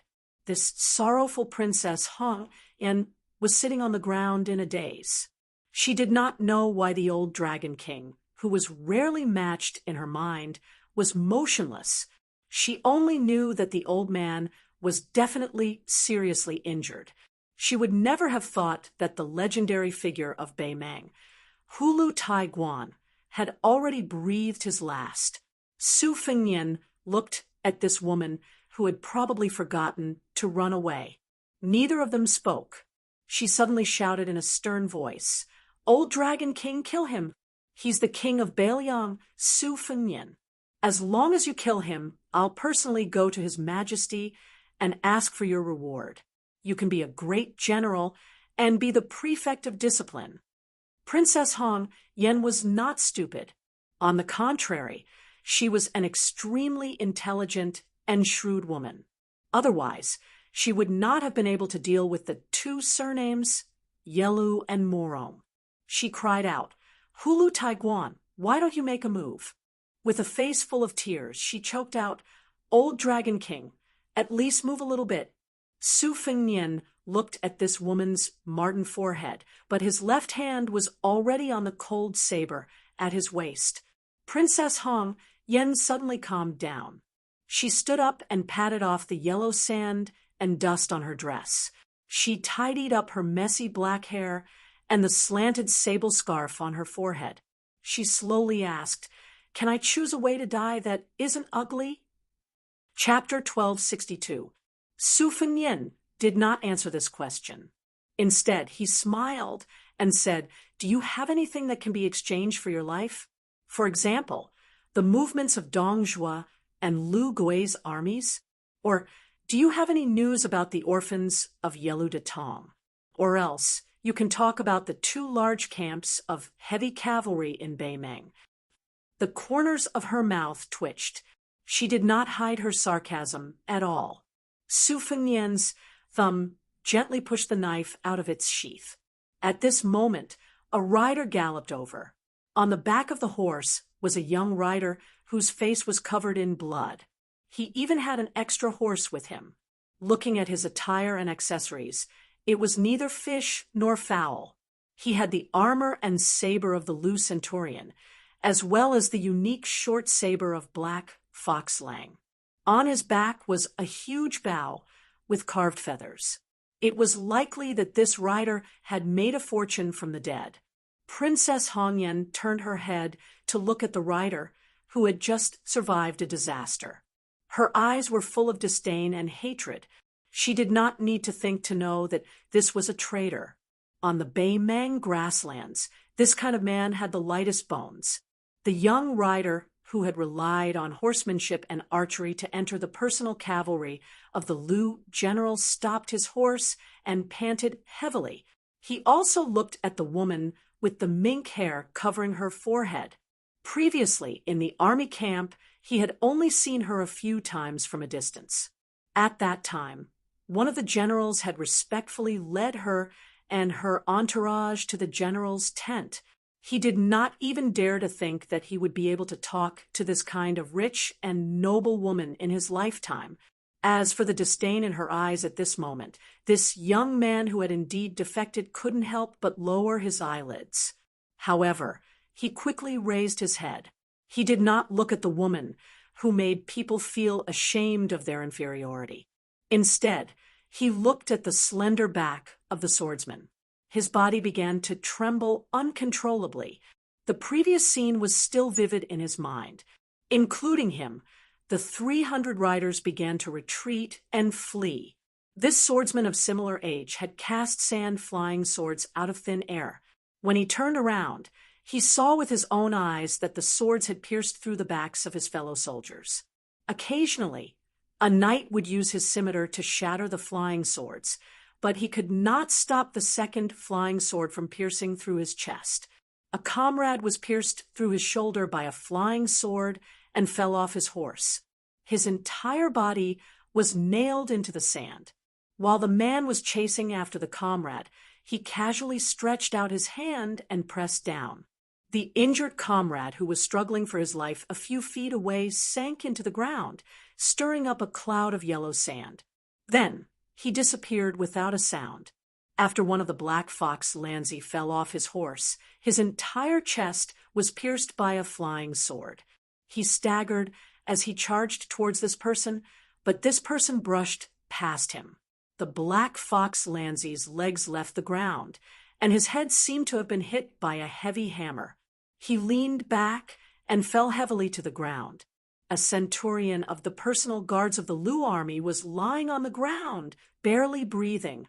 That person used the cold blade in his hand, which had yet to be unsheathed, to knock lightly on his head. Just like that, his entire head exploded. When that person got closer and closer to him, as if possessed, he no longer urged his horse to run wildly. Instead, he turned his horse around and blocked the path. However, he did not go to his death. Instead, he waited for death. He did not know what he was doing. He only watched as that person continuously controlled the flying sword to kill people. If there was someone next to him who had not yet breathed their last, he would use the cold blade in his scabbard or a newly forged flying sword to finish them off expressionlessly. At that moment, in the eyes of this little pawn who was in a state of death, the entire sky was like a swarm of flying swords. Then, these flying swords wove together into a vast net. There were 6 or 7 black fox Lanzi, who were fighting like trapped beasts. They passed by the dazed pawn, roaring as they charged towards that person. Then, both the riders and their horses were carried into the sky by the flying swords with astonishing penetrative power. In the end, they fell to the ground together. In his eyes, for a few moments, he seemed to see that person breathing in and out. One breath was as fine as a drop of water. One breath was like a gently trembling lotus leaf. One breath was like a whale swallowing heaven and earth. For some reason, that person brushed past him, but did not kill him. When he was the only one left alive among the 300 riders, that person appeared by his side. Using fluent Baimang language, he ordered him to pick any armor, swords, and arrows he wanted. Then, he asked him to bring an extra war horse and leave with him. Probably because he felt that he had already died once, the young rider at that time had forgotten his fear. After returning from the gates of hell, he still had the mood to pick up those good items that he had long been envious of. He changed into a good horse, put on armor, equipped himself with a war blade, and carried a large bow on his back. Not a single item was left behind. The young man even changed into a new pair of sturdy leather boots for himself. The wind swept up the yellow sand. The only ones left alive were these 3 people and 2 horses. Princess Hong Yen looked at Su Fengnian. She pointed at the young rider and said through gritted teeth, "You killed him." Su Fengnian used a gaze that looked like he was sizing up a madman. He looked mischievously at this most noble woman of the imperial family in the desert. "He's worth much more than you." Su Fengnian continued, "He won't die, but I'll give you one last chance. As long as you can take out something valuable enough to buy your life, I'll promise not to kill you." "Princess Hong," Yen screamed crazily, "kill him. This kind of person doesn't deserve to be a Baimang man." Su Fengnian raised his arm and made a cold gesture of chopping at the young rider. The rider steadied his breathing and began to charge forward with his blade without hesitation. Princess Hong Yen was completely dumbfounded. She could allow herself to die at the hands of the king of Bailiang. But she would never allow herself, a princess of Beimang, the only daughter of the Yushan province's provincial magistrate, who was deeply doted on by the empress, to die under the blade of a grassland traitor. Moreover, this nameless coward was so despicable.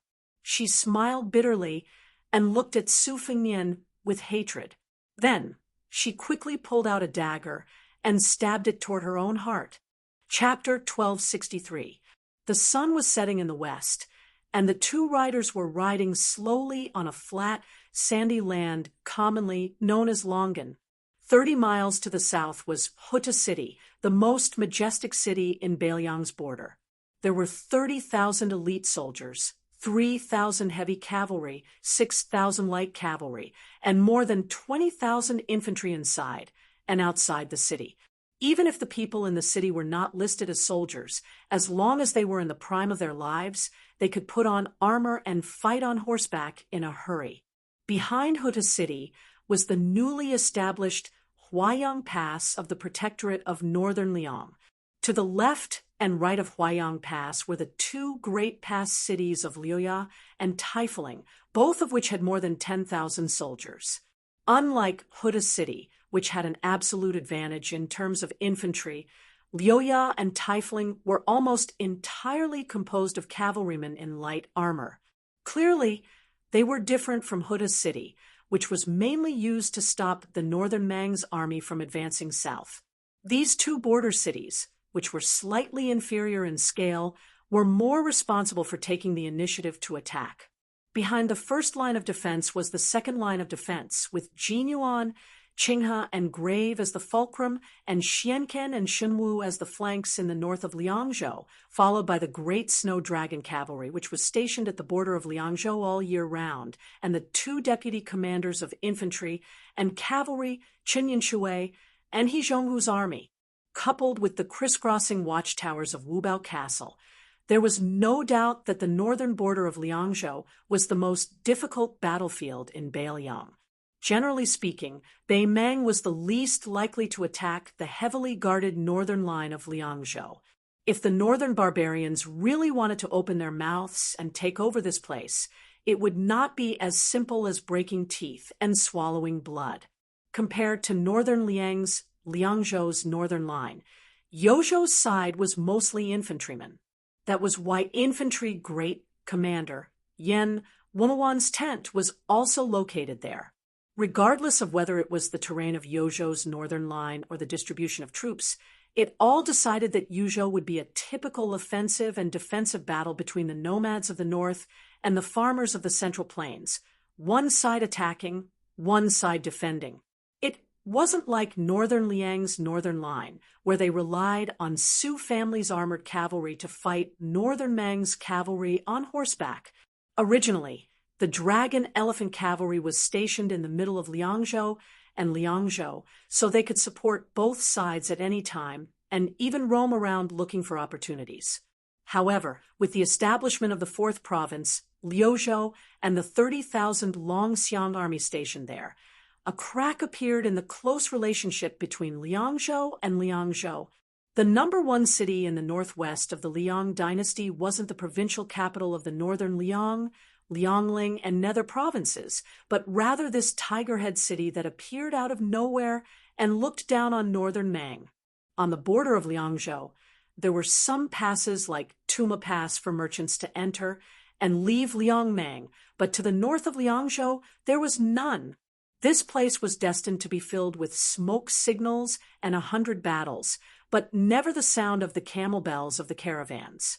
Although there were only 2 riders, one of them was dragging a wretched woman whose hands were tied up. She was covered in dust, her lips were dry and cracked, and the pair of delicate embroidered shoes on her feet, which looked like those of a graceful girl from Jiangnan, were also in tatters, revealing her bloody toes. Her body was on the verge of collapse, but she was still holding on. When she was able to raise her head and look into the distance towards Tigerhead City that was rumored to be most fond of displaying the heads of northern Mang captives, because of this untimely pause, she was dragged to the ground by the warhorse. That horseman didn't turn around. She struggled with all her might to get up, or else she would be dragged towards Tigerhead City like this. However, she was already too exhausted to stand up, only able to turn around. A wave of scorching pain came from her back as she slid across the gravel. This type of pain didn't come from how great the pain was in an instant, but rather from the endless, bit-by-bit accumulation. That Baimang rider who was following orders couldn't help but turn his head to shoot a glance. This woman who was sitting high up in the clouds fell off the altar just like that, and in the end was dragged forward by him and his mount like a dog. He turned his head to look at the rider in front of him. He didn't know why this person didn't kill him, and he also didn't know why he didn't kill her. In the distance, there was a commotion. A group of several hundred riders with a majestic aura shook the earth as they approached. His heart contracted violently. This was the first time in his life that he had seen such a large number of Bailiang cavalry. He also quickly discovered that the Bailiang cavalry was different from the Lu cavalry he used to be in. The Lu cavalry was undoubtedly brave and ruthless when they broke through enemy lines and killed the enemy. After he joined the army, he was also like this. Otherwise, he wouldn't have been able to become one of General Lu Gui's personal guards.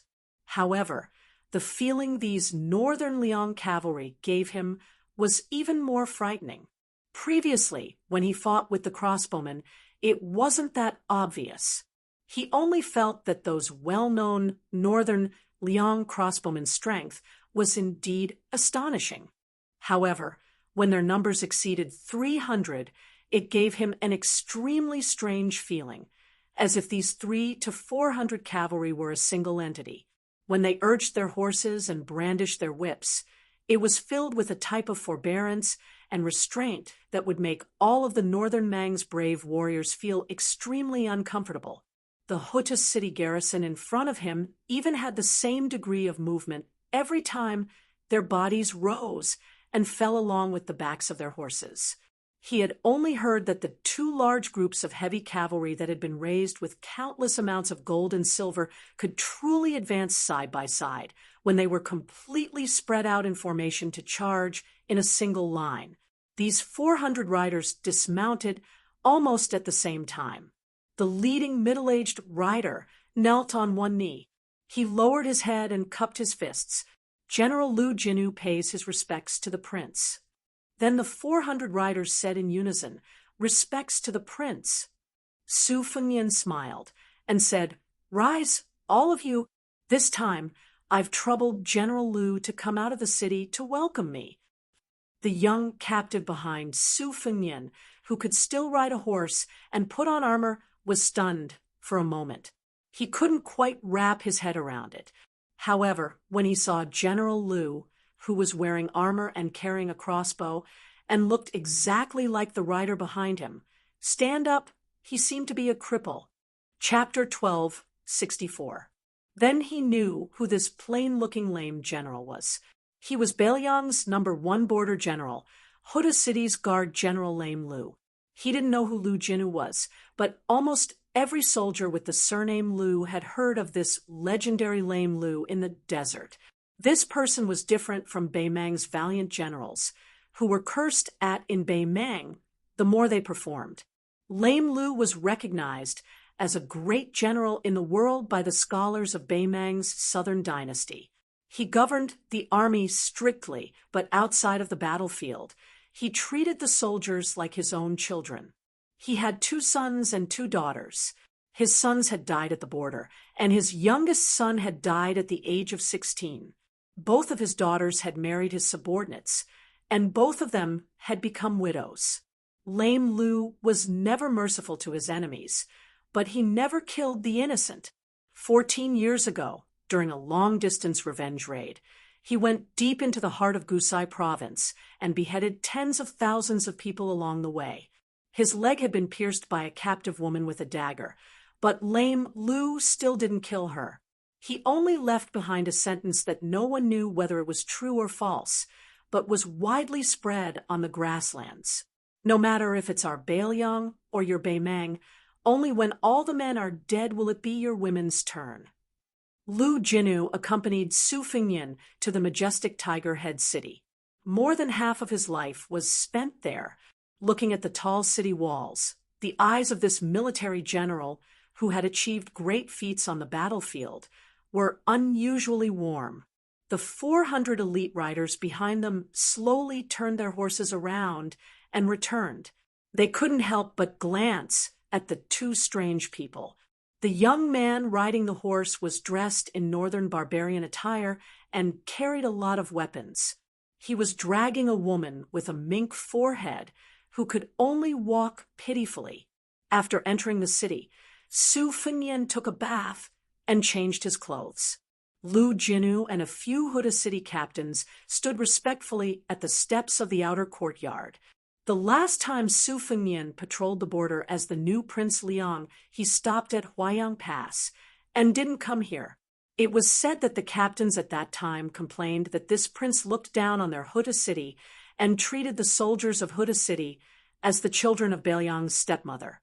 The captain who led the 3,000 heavy cavalry openly declared that if he had the ability, he would let the cowardly garrison at Huayang Pass practice martial arts with him.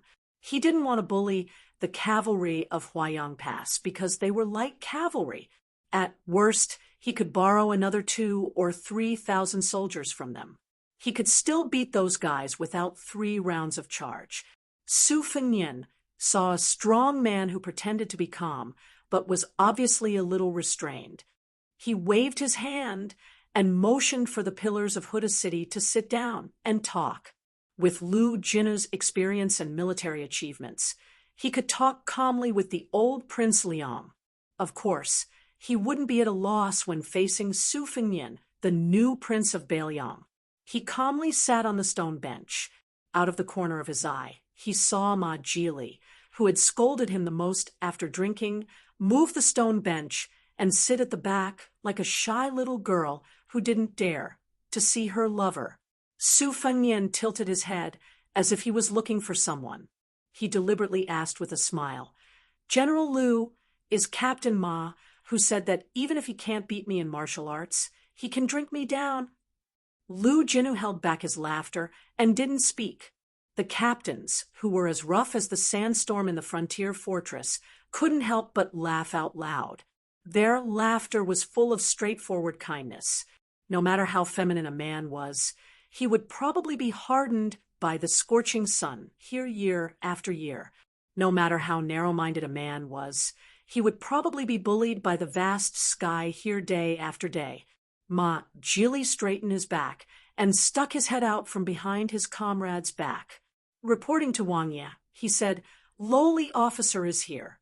If you, senior, are really angry and want lowly officer to eat a whip, lowly officer will have no objection. But when I'm being whipped, can you find a place where my subordinates can't see? Otherwise, I'll be laughed at by those guys." Su Fengnian obviously didn't want to bicker with this man. He asked, "General Lu, can everyone drink?" Lu Jinu nodded and joked, "Of course, everyone can drink. That's how it is when these people fight. When it comes to drinking, everyone is number one. However, Ma Jili and Chu Hanqing both have to be on night patrol. As long as the others don't get too drunk, it's fine." Su Fengnian grunted, "Then let's stop drinking. We can only make up for what we owe in the future." Lu Jinu turned his head and shouted, "Ma Jili, go with Chu Hanqing and bring 2 jars of wine here. Then go on night patrol." Ma Jili was relieved. He ran out of the courtyard with another captain and quickly returned with 2 jars of green ant wine. Feeling guilty, Ma Jili didn't dare to stay any longer. He wanted to run away quickly. Chu Hanqing, the elegant captain of Huda City, hesitated for a moment. He looked at Su Fengnian and asked, "Your Highness, I can't drink tonight. I don't know when and where I can drink next time. Can I use an empty bowl to offer a toast to your highness? Su Fengnian nodded. Chu Hanqing raised the empty bowl high. Su Fengnian stood up and drank the green ant wine in one gulp. Ma Jili asked nervously, Your Highness, how about I also offer you a toast? Su Fengnian smiled and drank another bowl. Su Fengnian sat back down on the stone bench.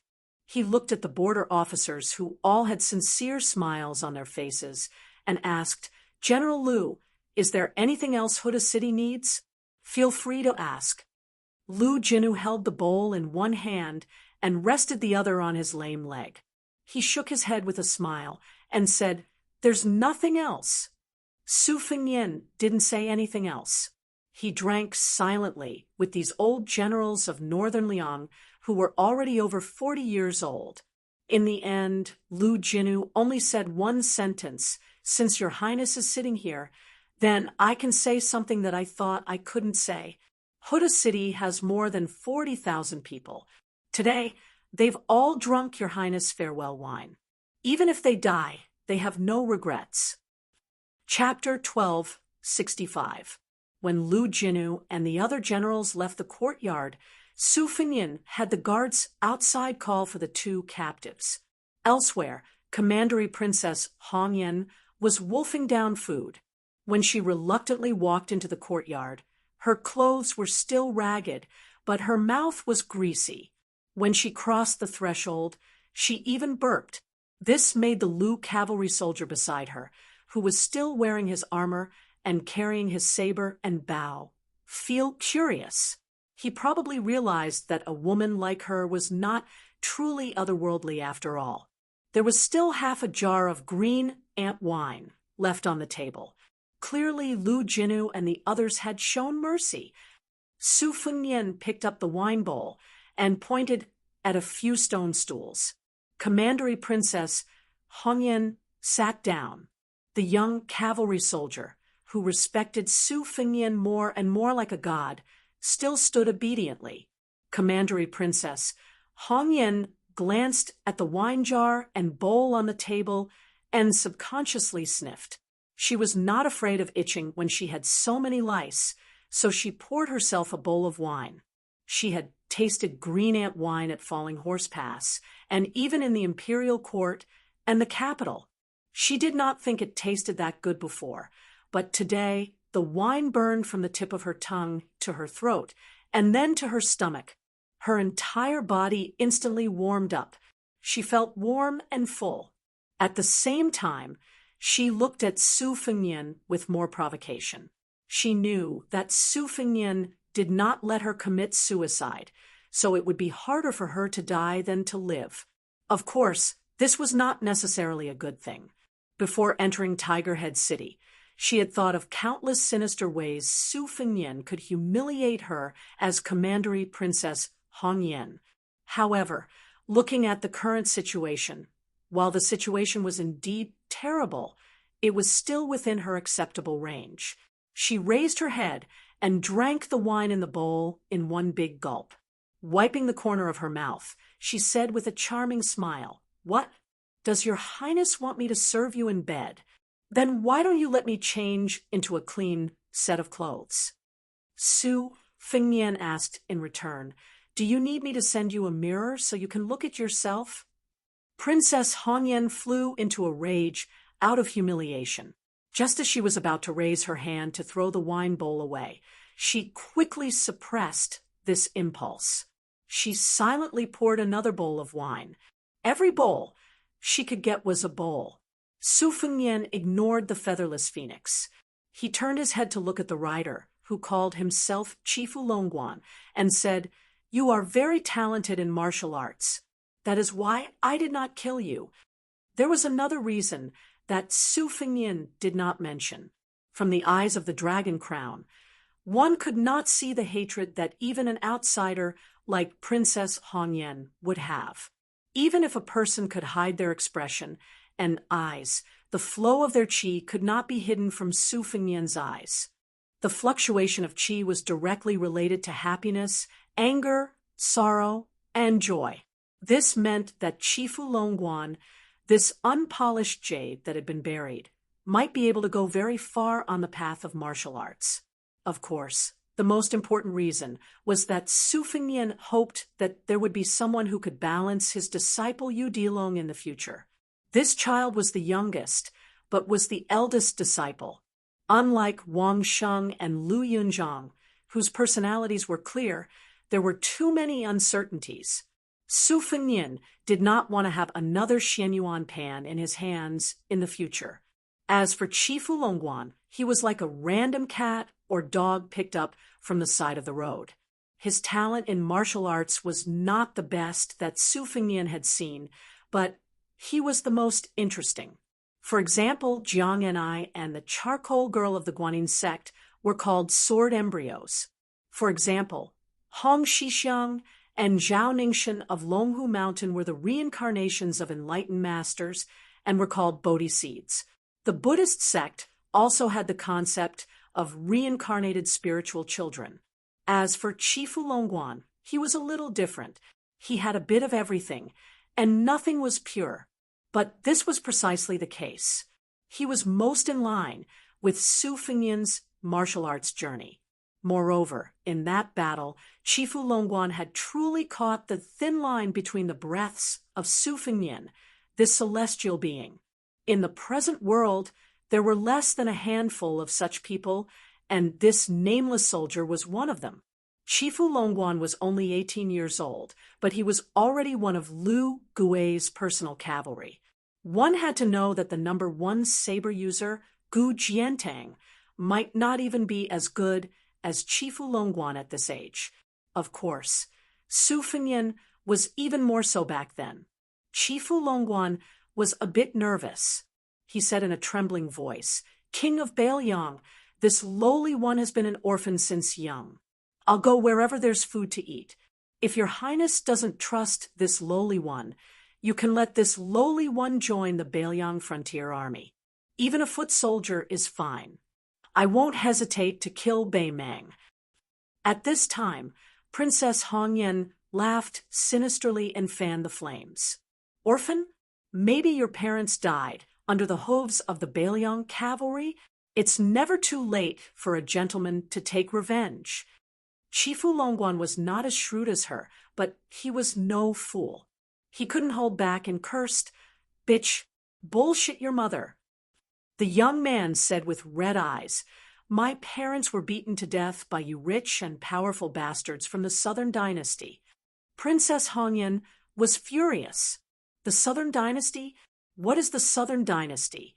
The entire Southern Dynasty is just a watchdog raised by the Yelu family. I am Yelu Honkai, a lowly person like you, who can't even walk within 100 steps of me. Chifu Longguan's breathing was rapid, his chest heaving up and down. He took a big step forward and slapped this woman. Princess Hongyan was not a blockhead. She lowered her head and retreated, hiding behind Su Fengnian like a wisp of smoke. She chattered with a smug expression. "Hey, you can't hit me. Look at you. You deserve to never be able to avenge your parents. Oh, maybe trash like you was in the army and worked for the Southern Dynasty. Maybe you worked for those enemies." Chifu Longguan suddenly calmed down and stared at this woman. Princess Hongyan felt a bone-deep chill. She carefully took back the wine bowl and poured herself another bowl of green ant wine. At this time, there was a light knock on the door. Su Fengnian poured 2 bowls of wine and said softly, "Senior Tantai, please come in." Chapter 1266. When the uninvited guest sat down, Su Fengnian passed her a bowl of wine. The other party did not stand on ceremony and drank a mouthful of wine. Her cheeks were slightly red. Yelu Honkai looked at this tall lady curiously. Every move she made showed the bearing of a grandmaster. There was also a kind of heart-tugging free and easy style. Su Fengnian smiled and asked, "Senior, how did you know that I have arrived at Tiger Head City?" Tantai Pingjing said indifferently, I heard from my master that the celestial beings look down on all living things in the world, just like how we look at the fireflies in the summer night. Most of the fireflies are fleeting, but there are always a few that are especially bright. At some point, they are even as bright as the stars. Su Fengnian suddenly understood. It must have been because they had intercepted and killed the 400 cavalrymen earlier that the Qi refinement grandmaster, who was good at observing aura, caught some clues. Then, she was just waiting for them near Tiger Head City. According to Tantai Pingjing, or to be precise, according to the explanation of this master of the sect, the top masters of the world were only the people of the world of the immortals in the clouds. However, for masters like Bodhisattva Tuoba and Chao Zhongqing, the fireflies they emitted were particularly eye-catching. Qi refinement warriors were mending the net of law on behalf of the heavens. Naturally, it would be easier for them to find this small group of experts. Su Fengnian asked, "Can it be said that when people seek Tao and attain Tao, they are using the light of a grain of rice to compete with the brightness of the moon?" Tantai Pingjing shook her head and said, "Master said that after cultivating Tao, it is nothing more than a drop of water in the sea. The water of the Yellow River comes from the sky? No, it comes from the sea. Therefore, it flows into the sea and never returns." "No," Su Fengnian joked. "Your master's words are so sharp, so reasonable." Tantai Pingjing dismissed it with a smile as if she was a venerable. Su Fengnian stared at Princess Hongyan, who wanted to secretly pour a bowl of wine for herself. The latter retracted her hand resentfully. Su Fengnian pointed at the courtyard door. Chifu Longguan took the lead and left. Princess Hong Yen waited for a moment and guessed that the brat had gone far away. Only then did she sneak over to the courtyard door and crossed the threshold. In the end, a crisp and clear pa sound was heard, followed by Princess Hong Yan's furious curses. Tantai Pingjing said softly, "Your Highness has a good eye." Su Fengnian was puzzled. "What do you mean?" She took a small sip of wine. "This man and woman are both people with good fortune. They are worthy of Prince's care." Su Fengnian sneered. "Luck?" Tantai Pingjing's expression didn't change. "If your luck is too good, then that is your destiny. If it were a normal person, would they be able to survive if they had an extra 100 lives when facing a martial arts expert who had started a massacre?" Su Fengnian was about to speak when Tantai Pingjing shook her head and said, "You have your reasons, but it doesn't change the fact that they survived." She continued, "According to our previous agreement, our Guanyin sect will stay south of Huayang Pass and north of Qinghe Pass. We will also do our best to gather good fortune for Beiliang. However, whether we stay or leave in the end is not up to the Beiliang Frontier Army to decide." Su Fengnian nodded. "Of course." She still asked bluntly, "What if your Highness unfortunately dies?" Su Fengnian said helplessly, "Don't worry. If that day really comes, I will give it all to that charcoal girl before I die." Tantai Pingjing hovered the wine bowl and asked seriously, "The war is imminent. Isn't it a bit unlucky for you to say this to me?" Su Fengnian smiled at the woman who seemed to be completely ignorant of worldly affairs and asked, "What do you think?"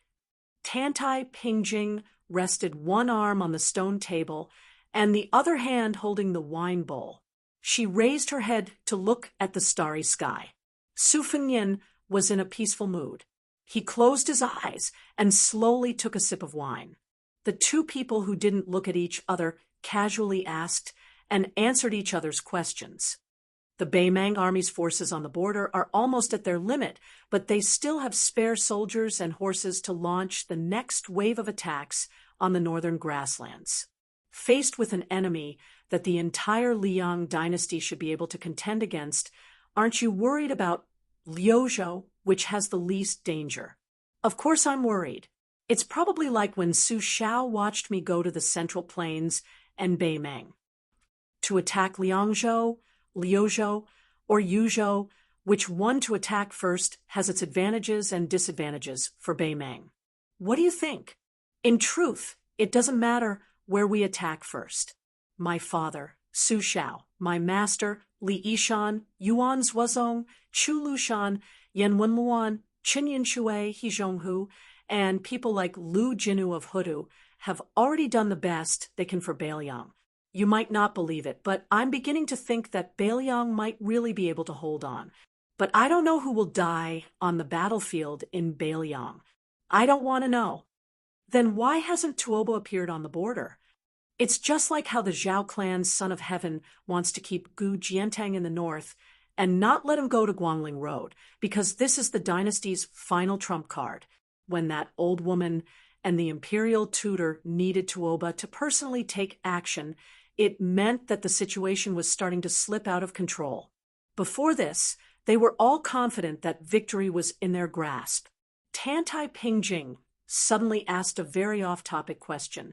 Why didn't you kill that Beimeng princess? Su Fengnian laughed involuntarily.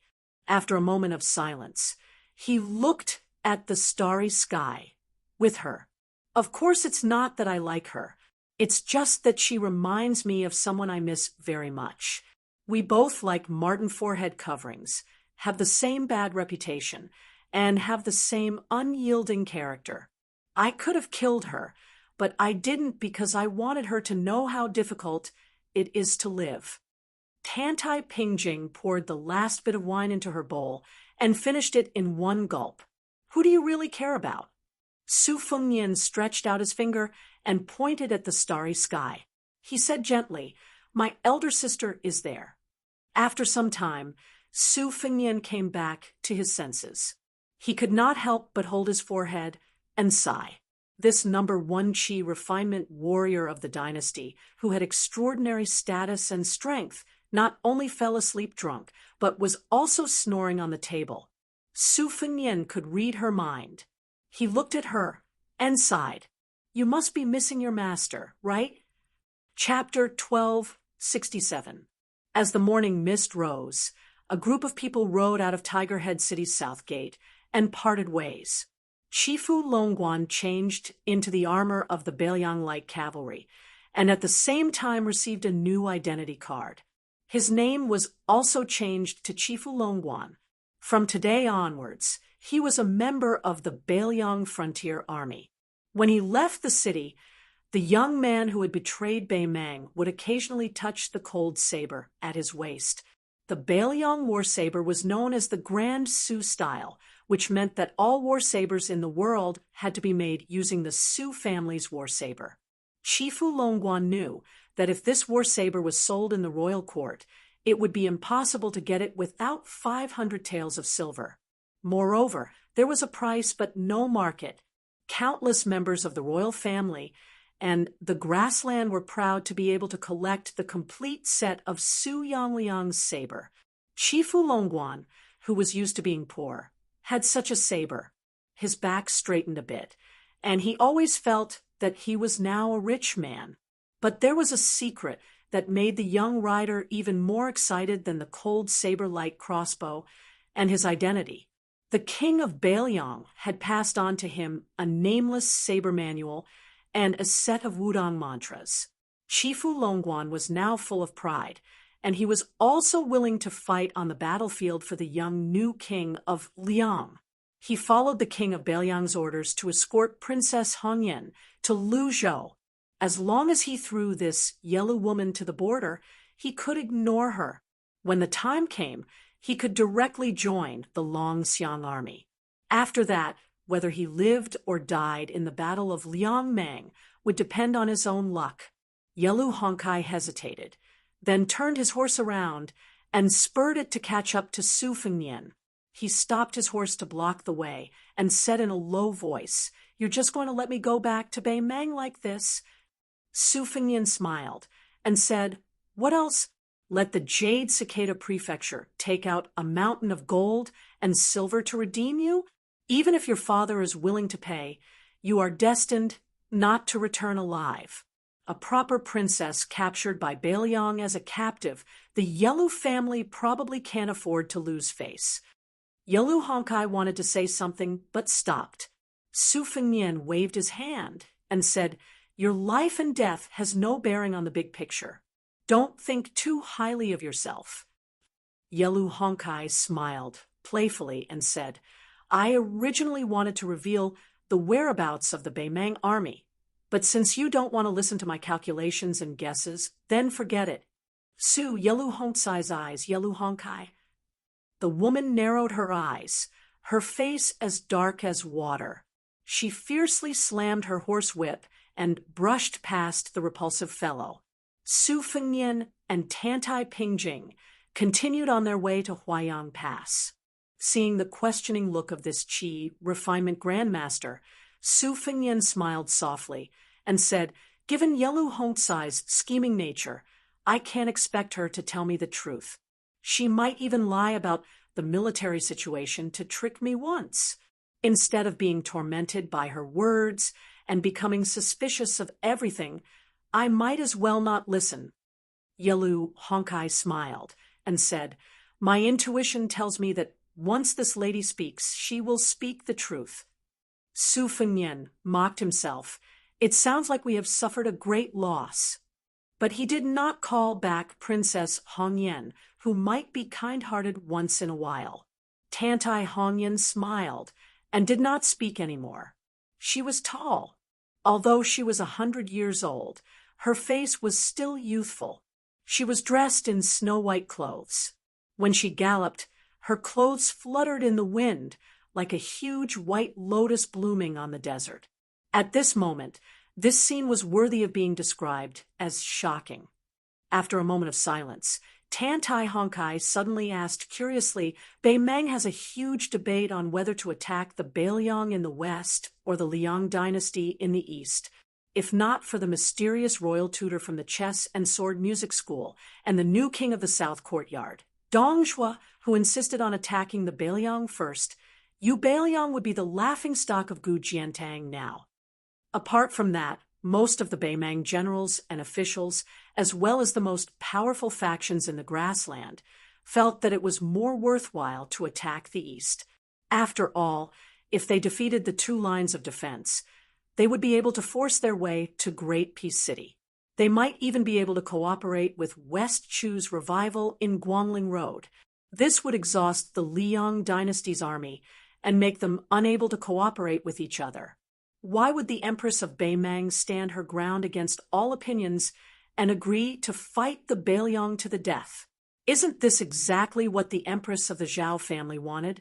Besides, even if we take down Bailiang, we still have Qin Jibao's Western Shu as a buffer.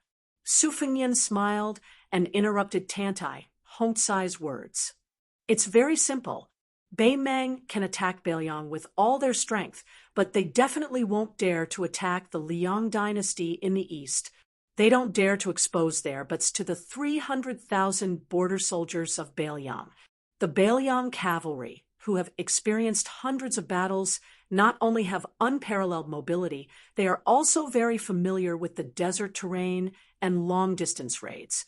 The northern Mang dared to send 200,000 soldiers to sit opposite Gu Jiantang, drink wine, eat meat, drink tea, and admire the moon. If it was the northern Liang, they would have eaten until not even the bones were left. Then they would swagger in and the entire southern dynasty would suffer. It's not that the Taiping Commandery and Fatty Dong don't know what the Liang Imperial Court is planning, but they don't have a choice. If they don't take down Bailiang in one go and attack the eastern line that seems simple but is actually controlled by Zhang Julu, Gu Jiantang, and Qin Jibao, Beimang would be wasting their national strength. And the most important thing is Tantai Honkai suddenly understood and nodded. "I understand. As long as the Bailiang cavalry stays in the northwest, it means that even if the Liang dynasty loses the eastern line and even causes Great Peace City to be trapped, they still have enough initiative to change the stalemate. However, if Beimang successfully defeats Bailiang in one go, the initiative will switch to the Beimang Empress. In particular, If the Bailiang cavalry, known as the best in the world, is completely wiped out, no matter how much the people of the Central Plains dislike the Bailiang Sioux family, they have already lost half of their souls. If even Bailiang can't stop Beimangs, Iron Hoofs going south, then who can stop them? Su Fengnian sighed emotionally. Ever since Zhang Julu came to power, he didn't really support the military affairs of the northwest border, but he also didn't restrict them too much. This is also the strength of the Grand Secretary. It seems quiet and inactive, and there are suspicions that Bailiang is nurturing a tiger, but in reality, he is helping the Zhao family win a day of sitting on the mountain and watching the tigers fight. Tantai Honkai gazed at Great Peace City in the east and murmured, "The son of the Zhao family has already made a choice between home and country. Liang is committing suicide." Chapter 1268. Su Fengnian sneered. That's why the court is waiting for a good show to begin, but the biggest contributor behind the scenes won't be able to see this day. Isn't it because they're afraid that the new emperor won't be able to suppress the old Grand Secretary? They're afraid that too many poor carps will jump over the Dragon's Gate. When these wild carps enter the court and gradually band together, they'll all be barefooted guys who aren't afraid of wearing shoes. If they die, then they die. In any case, they'll be alone in the world, unlike the sons of wealthy families who still have to consider the interests of the huge families behind them. Even if more than half of these poor men are greedy for the feeling of wealth and honor, as long as 2 or 3 of them refuse to be controlled and dare to stiffen their necks to oppose the emperor, pleading for the people all day long, then it'll be enough for the emperor of the Zhao family to suffer. The next person to sit on the dragon throne, Zhao Zhuan, doesn't have the military merit of the previous emperor unifying the Central Plains, nor does he have the current emperor's 20 years of experience of suppressing civil and military officials like Su Xiao, Zhang Julu, and Gu Jiantang, Zhao Zhuan's father. If he doesn't do something before he dies, how can he be at ease handing over the entire world to Zhao Zhuan? Therefore, he painstakingly invited Qi Yanglong, who was already half in the Yellow Earth, to be the imperial tutor. By the time the old fellow stabilizes the situation in the court, he'll be about to die of old age. By that time, Zhao Zhuan will already be fully fledged. The vassal kings and generals will also have their military power stripped. In addition, he'll have the assistance of ministers like Im Mao Chun, who don't have a deep enough foundation. He'll also be able to promote the sons and grandsons of wealthy families to keep the former in check. He won't have to be as diligent as the current emperor. He can just lie down comfortably and be the emperor. Sometimes, when I think about that blue-eyed man, I really feel that it's not worth it for him. Tantai Pingjing sighed. Su Fengnian said self-mockingly, "I just don't know if the Grand Secretary feels that it's not worth it for Bailiang." Tantai Pingjing smiled and asked, "Is there resentment?" Su Fengnian exhaled and said in a deep voice, "My resentment is great." Tantai Pingjing said, "It just so happens that Beimang bumped into the tip of Bailiang's blade." Su Fengnian looked at the sky. Perhaps this year's snow couldn't cover the blood.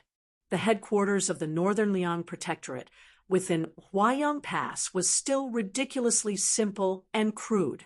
This made the Huayang commandant, Huang Laifu, very nervous. Although he could not say that he was unable to eat or sleep in peace, every time he went to participate in the military affairs of the Protectorate General, he would always feel that this was not the case. A few of his close friends liked to use this matter to poke at him. Huang Laifu didn't even have a chance to talk back. He could only accept his fate.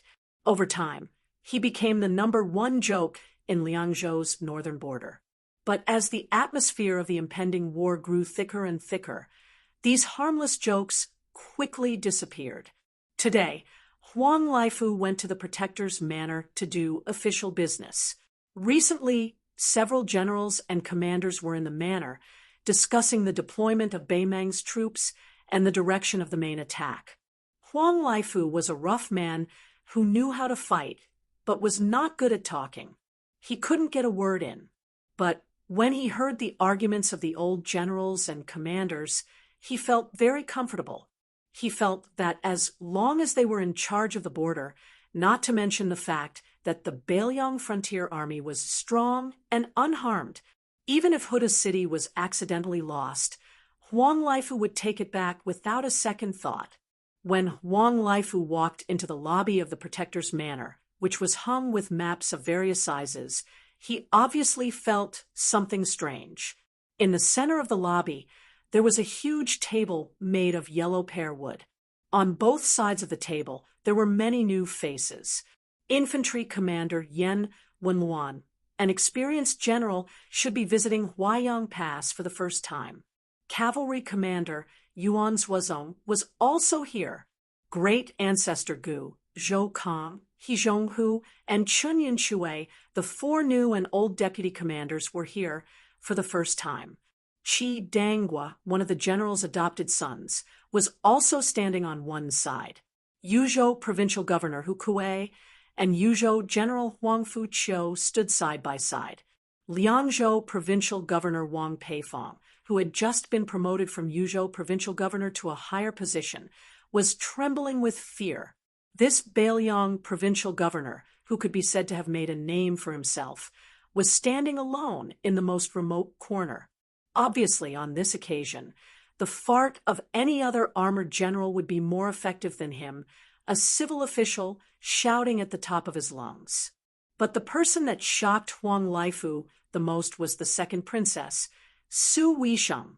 She sat in a wheelchair, her hands interlaced, as she stared at the map of the border on the table. The Baelyang Protector General held an inkstone in one hand and a brush in the other. The ink in the inkstone was crimson red ink. Chu Lushan stood by Su Weisheng's side, bending over to draw red lines on the map while constantly speaking softly. Huang Laifu tiptoed over. There were already 20-some people standing on both sides of the table, so he could only find a place to sit. He just happened to hear Chu Lushan say in a low voice, "Earlier, we sent a ballista archer into the heart of Gusai province and discovered that Lu Gui's army had already set out. Now, we can confirm that they're heading for Liuzhou. Other than Lu Gui's 30,000 elite soldiers, the 4 military towns to the south, including tile-building Gentleman's Pavilion, have also moved out in full force. The old noble clans of Longguan have also brought out 30,000 infantry, and there are also the 8,000 Chang cavalry from Gusai province that require our attention. Together, these 100,000 soldiers are all heading for the current capital of Liuzhou, Azure City." Chu Lushan used his brush to point at a certain area north of Azure City. The 30,000 infantry from the noble clans of Longguan will be used as the main force to attack the city. This much is obvious. Then he lightly drew a line between Azure City and Linyao military town. If nothing unexpected happens, the 8,000 Chang cavalry will be waiting here to tie down the reinforcements on the western front of Liuzhou. If they can win, they fight. If they can't win, they run. The Chang cavalry doesn't have any other abilities, but their ability to run is top-notch. I've already experienced it for myself more than a decade ago. The generals in the room all smiled knowingly. During the first Northern Meng Liyang battle, everyone knew that Chu Lushan, who shone brilliantly in the smoke of battle, had 2 regrets. The first was that he wasn't able to kill Dong Zhuo, who was also a fatty, and the second was that he actually wasn't able to chase down that routed Chang cavalry. Chu Lushan moved the tip of his brush, drawing a line between Liuzhou and Azure City. As the main force, Lu Gui's army should be here. Su Weisheng frowned. When he heard this, he interrupted Chu Lushan's words. Are they just going to retreat and let Lu Gui infiltrate Liuzhou? Even if Liuzhou only has 30,000 Longxiang army, they don't have to be so passive. Ancestor Gu bent over the map with his hands behind his back. He slowly said, if we say that Liuzhou and Yuzhou borders can wait, then Liuzhou doesn't need to wait. The 30,000 Longxiang army only needs to find Lu Gui's main force and defeat them. The rest of the scattered soldiers are nothing to be afraid of. Beiliang has this ability outside the gates of the Kingdom of War. The deputy commander of the cavalry, He Zhong, suddenly said, "Don't look at how Lu Gui's side has the advantage in numbers. This amount of soldiers isn't enough to fill the gaps between their teeth. Even if Dong Zhuo has a backup plan, based on their current deployment, there won't even be enough time to collect the corpses of their warhorses." Chu Lushan extended 2 fingers and pinched the crimson tip of his brush. He turned a deaf ear to He Zhong's words. He only stared at his slightly ink-stained fingers and calmly said, "The bait is too small to catch a big fish." Chu Lushan suddenly laughed. In the silent room, it was particularly eye-catching. This protector general stuck his thumb and index finger together and raised his hand. He smiled and said, "Our Beiliang cavalry is too strong. We have to give our opponents a little bit of hope." Chapter 1269. There are only 2 chapters today. There was a side room in the Huayang Pass Protectorate Manor. Rumor had it that there were a bunch of petty officials gathered there. They were all insignificant officials who were neither learned nor trained in martial arts. However, the Protector General would often enter this side room. Other than that, this side room was rarely visited. Contrary to what the outside world had imagined, the side room was not desolate. There were only a few old pedants gathered together and sighed. On the contrary, it was very lively. Many young faces had appeared, making the room seem particularly lively. There were maps hanging on the east and west walls of the room. There were maps of the borders of Beiliang and the 2 provinces of Beimang. The maps on the 2 walls were the same. The only difference was that they were old. The east wall was old, while the west wall was new. There were 2 people sitting at a table in the room. There was always a person standing at the table with a brush in his hand, in charge of recording some words. The tables were piled with Beimang records and secret files. Many of these things were probably not even available to the Southern Dynasty's Ministry of War and Ministry of Revenue. The reason why the east and west walls were divided into old and new ones was a suggestion made by a junior in the room. Since the enemy's commander-in-chief, Dong Zhuo, had been biding his time and did not show any signs of mobilizing troops, Beiliang might as well investigate the changes in the 2 provinces of Beimang that bordered Liangmang over the past few years. They circled the cities and towns that had increased their military strength in recent years, as well as the new courier routes that had been opened at great expense. They also focused on finding out the training grounds at the Beimang border over the years. The young man who gave this suggestion was surnamed Ju. It was said that he was an idle scholar who had gone to Liangmang to seek refuge in the Yamen, where he could not get enough money. Only then did he enter the room through his connections. There were 6 or 7 other miscellaneous officials who entered the room at the same time as Ju.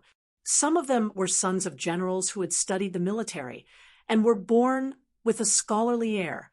There were also some who had similar backgrounds as you. They were all scholars from other provinces who were picked up by others. Their ambitions were higher than the sky, but their lives were thinner than paper. Most of the older seniors in the room were frustrated people who had not made a name for themselves in the officialdom. They had one thing in common: their necks were hard and their knees were even harder.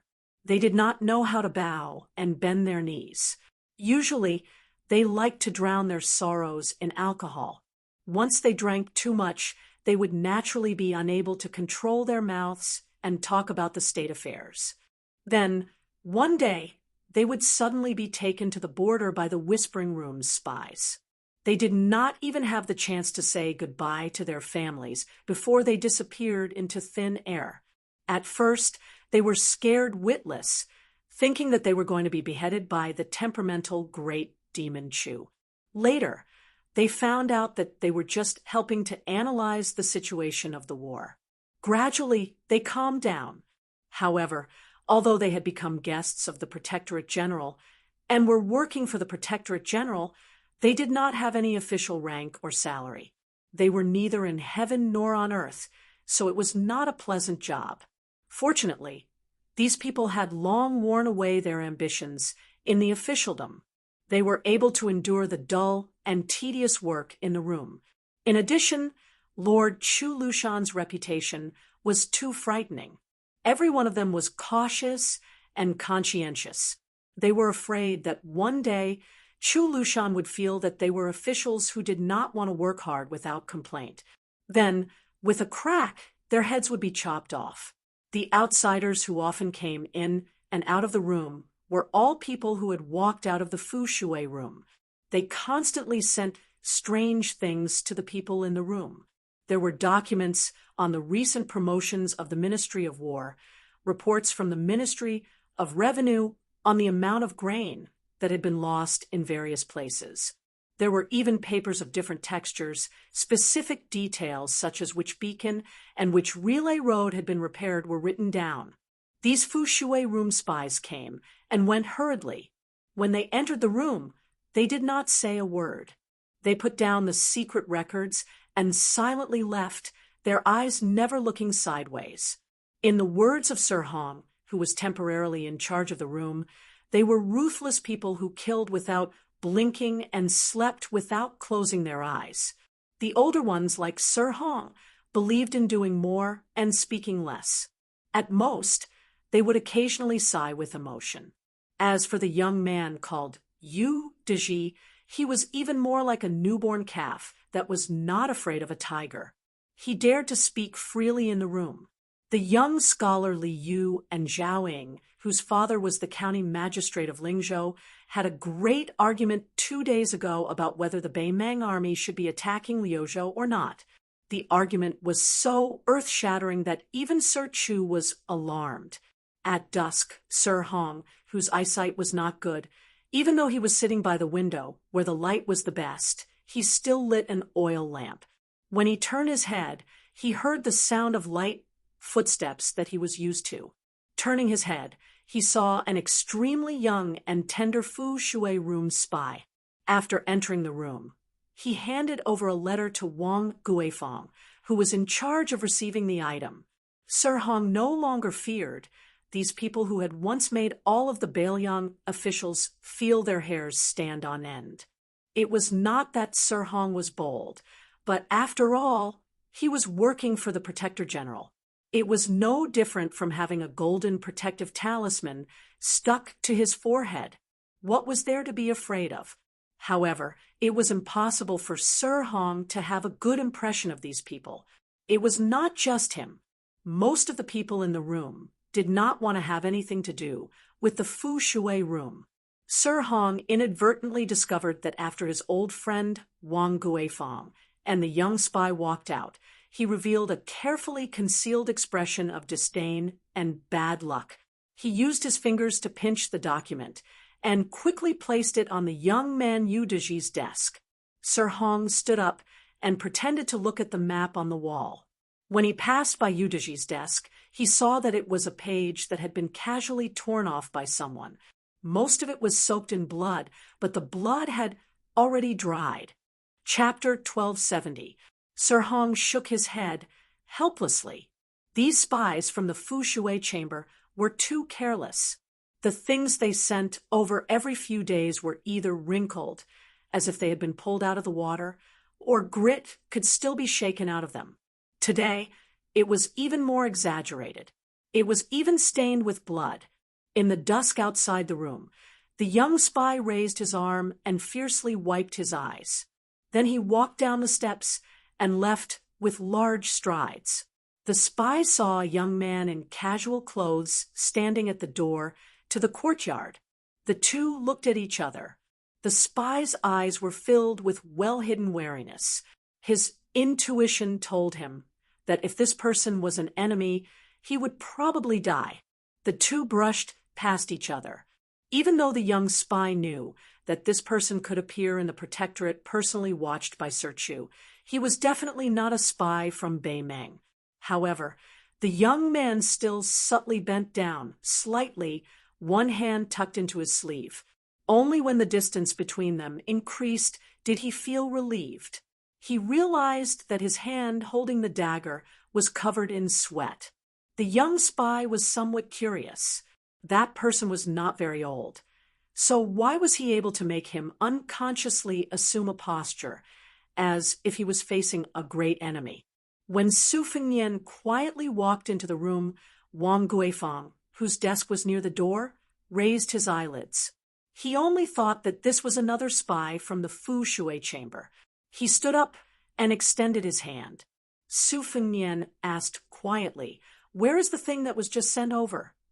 Yu Diji suddenly raised his head. Just as he was about to speak, he saw the incognito king of Beimeng shake his head slightly. He understood and stood up, handing the paper to Su Fengnian.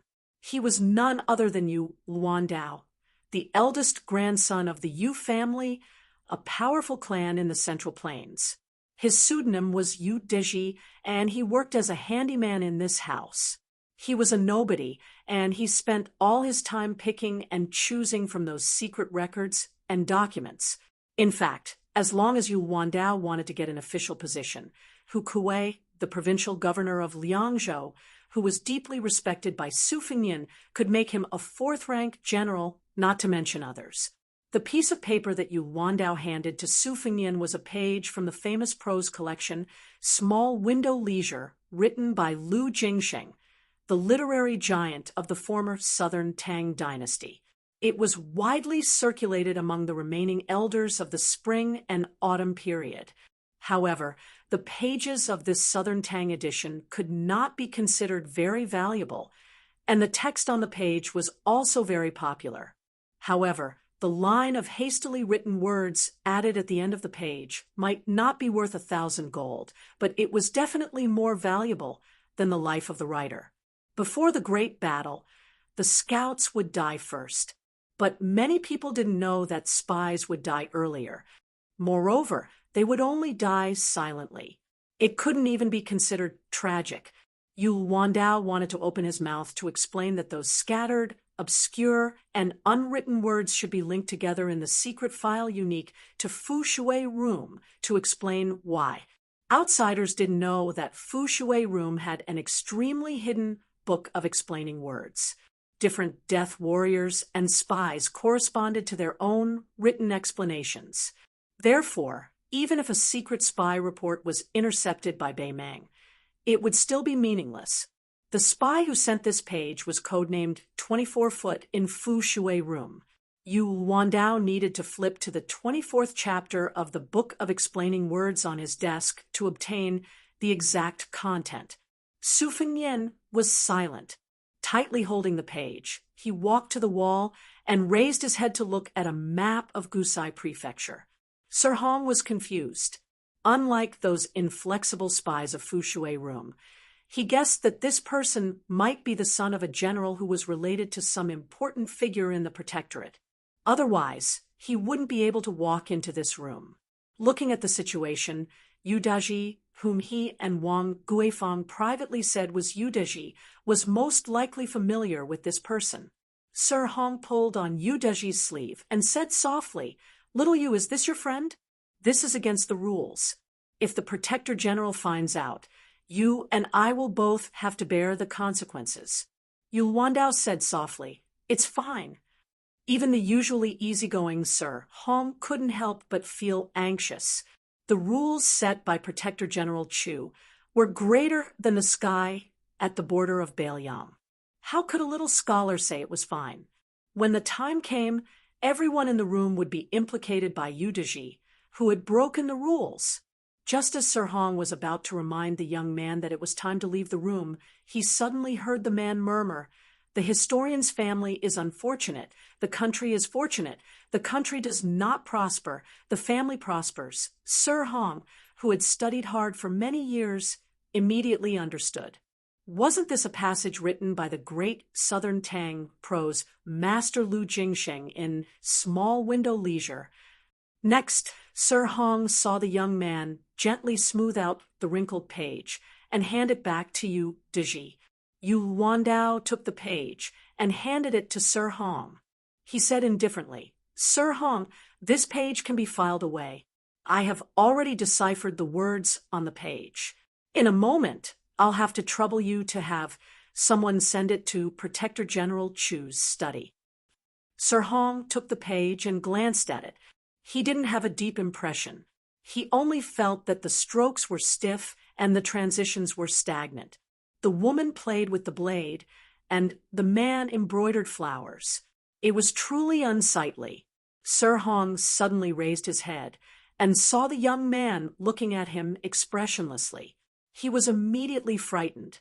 But soon, the young man smiled and said softly, "Does Sir feel that the words on the page are somewhat unsightly?"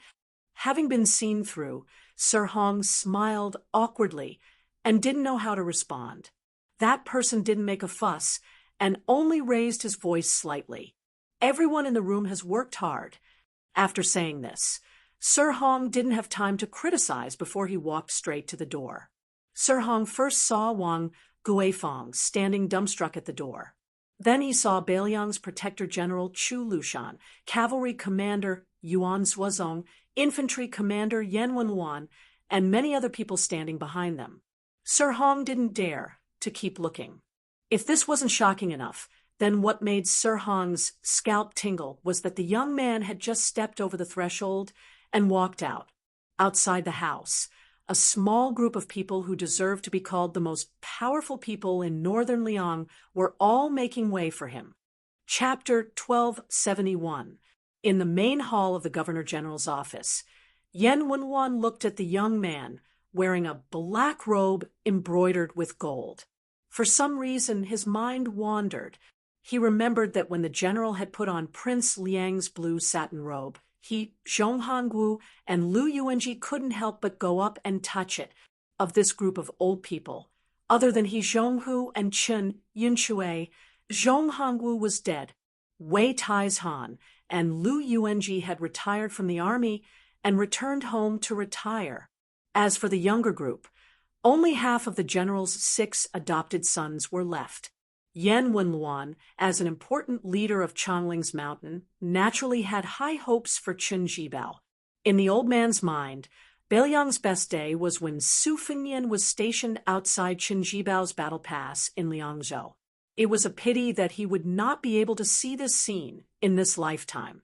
Yan Wenluan gathered his thoughts. At this time, Su Fengnian was asking Chu Lushan about the movements of the Beimang army. Chu Lushan could not give a definite answer. Even though Beiliang's spies and crossbowmen had suffered great losses, Dongzhu's messy deployment of troops confused the Governor-General's office. This was like a celestial phenomenon expert facing off against a Xian finger expert. He had the advantage, but did not attack openly. At the same time, he did not play any sinister sneak attacks. Instead, he threw a flurry of punches on his own territory. He was not afraid of losing his footing. Su Fengnian joked, "A large-scale shift of hundreds of thousands of troops is not child's play. This means that an astronomical amount of food and soldiers will be needed to support it. Fatty Dong is showing off his wealth to Beiliang?" As one of the border commanders, great ancestor Gu's relationship with the new Prince Liang was purer than Yan Wenluan, Qin Yinshui, and He Zhonghu. After all, they had met outside Beiliang and had been an honored guest invited by Su Fengnian. So great ancestor Gu had more leeway in his words. He smiled and agreed. In any case, it is not really the wealth of this great king of the South Courtyard. It will not hurt to squander it. Chu Lushan's fingers were crossed in front of his chest, his thick arms resting on the armrests. His eyes narrowed, his lips moving as though he was talking to himself. Su Fengnian looked at great ancestor Gu. Before he could say anything, the the #1 general of the old southern Tang straightened his back, straightened his clothes, and said telepathically, "Prince Liang wants to ask if we can fight outside the border?" Su Fengnian nodded. The fall of the old southern Tang was because they had given Gu Jiantang all the initiative on the battlefield. All the elite troops withdrew into the territory, which led to the destruction of the navy and the subsequent defeat. Otherwise, according to Great Ancestor Gu's strategy, Gu Jiantang would have to pay at least 200,000 more casualties to take down the southern Tang. More importantly, the southern Tang could use this opportunity to build up their morale and not be afraid to fight to the death. Bailiang claimed to have 300,000 cavalrymen. Of course, not all of the 300,000 border soldiers were cavalrymen. In fact, only half of them were cavalrymen. But even if they had 150,000 cavalrymen and a jaw-dropping supply of hundreds of thousands of war horses, this was definitely the reason why Bailiang dared to compete with Bei Meng. It could be said that if Bailiang did not have anything to worry about, and if the imperial court had enough support, such an invincible cavalryman with impeccable equipment and combat power could take the initiative to attack the northwest border and look for opportunities. The reason was simple. Compared to Bei Meng, Bailiang's territory was considered small. They could attack from all sides and maintain their advantage in numbers in a single battlefield. Even if the cavalrymen of Bailiang were on par with the border soldiers of Bei Meng, or even slightly inferior, they could still defeat the border soldiers of Bei Meng without any suspense. Then they would resupply and move to the next battlefield. The current predicament Bailiang was facing was that the imperial court had made up its mind to watch the fire burn across the river. Not only was there no way to retreat in the direction of western Shu after the turmoil in Ji province, and Yuan Tingshan became the strongest in Ji province, even the right side of Bailiang had become a hidden danger.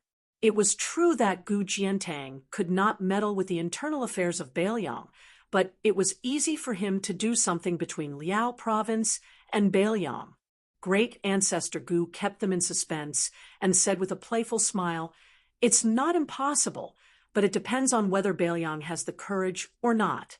Yen Wenluan smiled and said, "General Gu mentioned something a few days ago. He said that it's not difficult to defend the mouth of the bottle gourd with the current Yuzhou army. The Yuzhou infantrymen are enough. Then, the 30,000 cavalrymen can sweep through Ji province and gain more geographical advantage for Bailiang. When the war between Liangzhou and Yuzhou is in a stalemate, the 30,000 cavalrymen can take an arc and directly attack Longyao province. In this way, Bailiang will not be in a dead-end situation where they can only be beaten. But Ji province,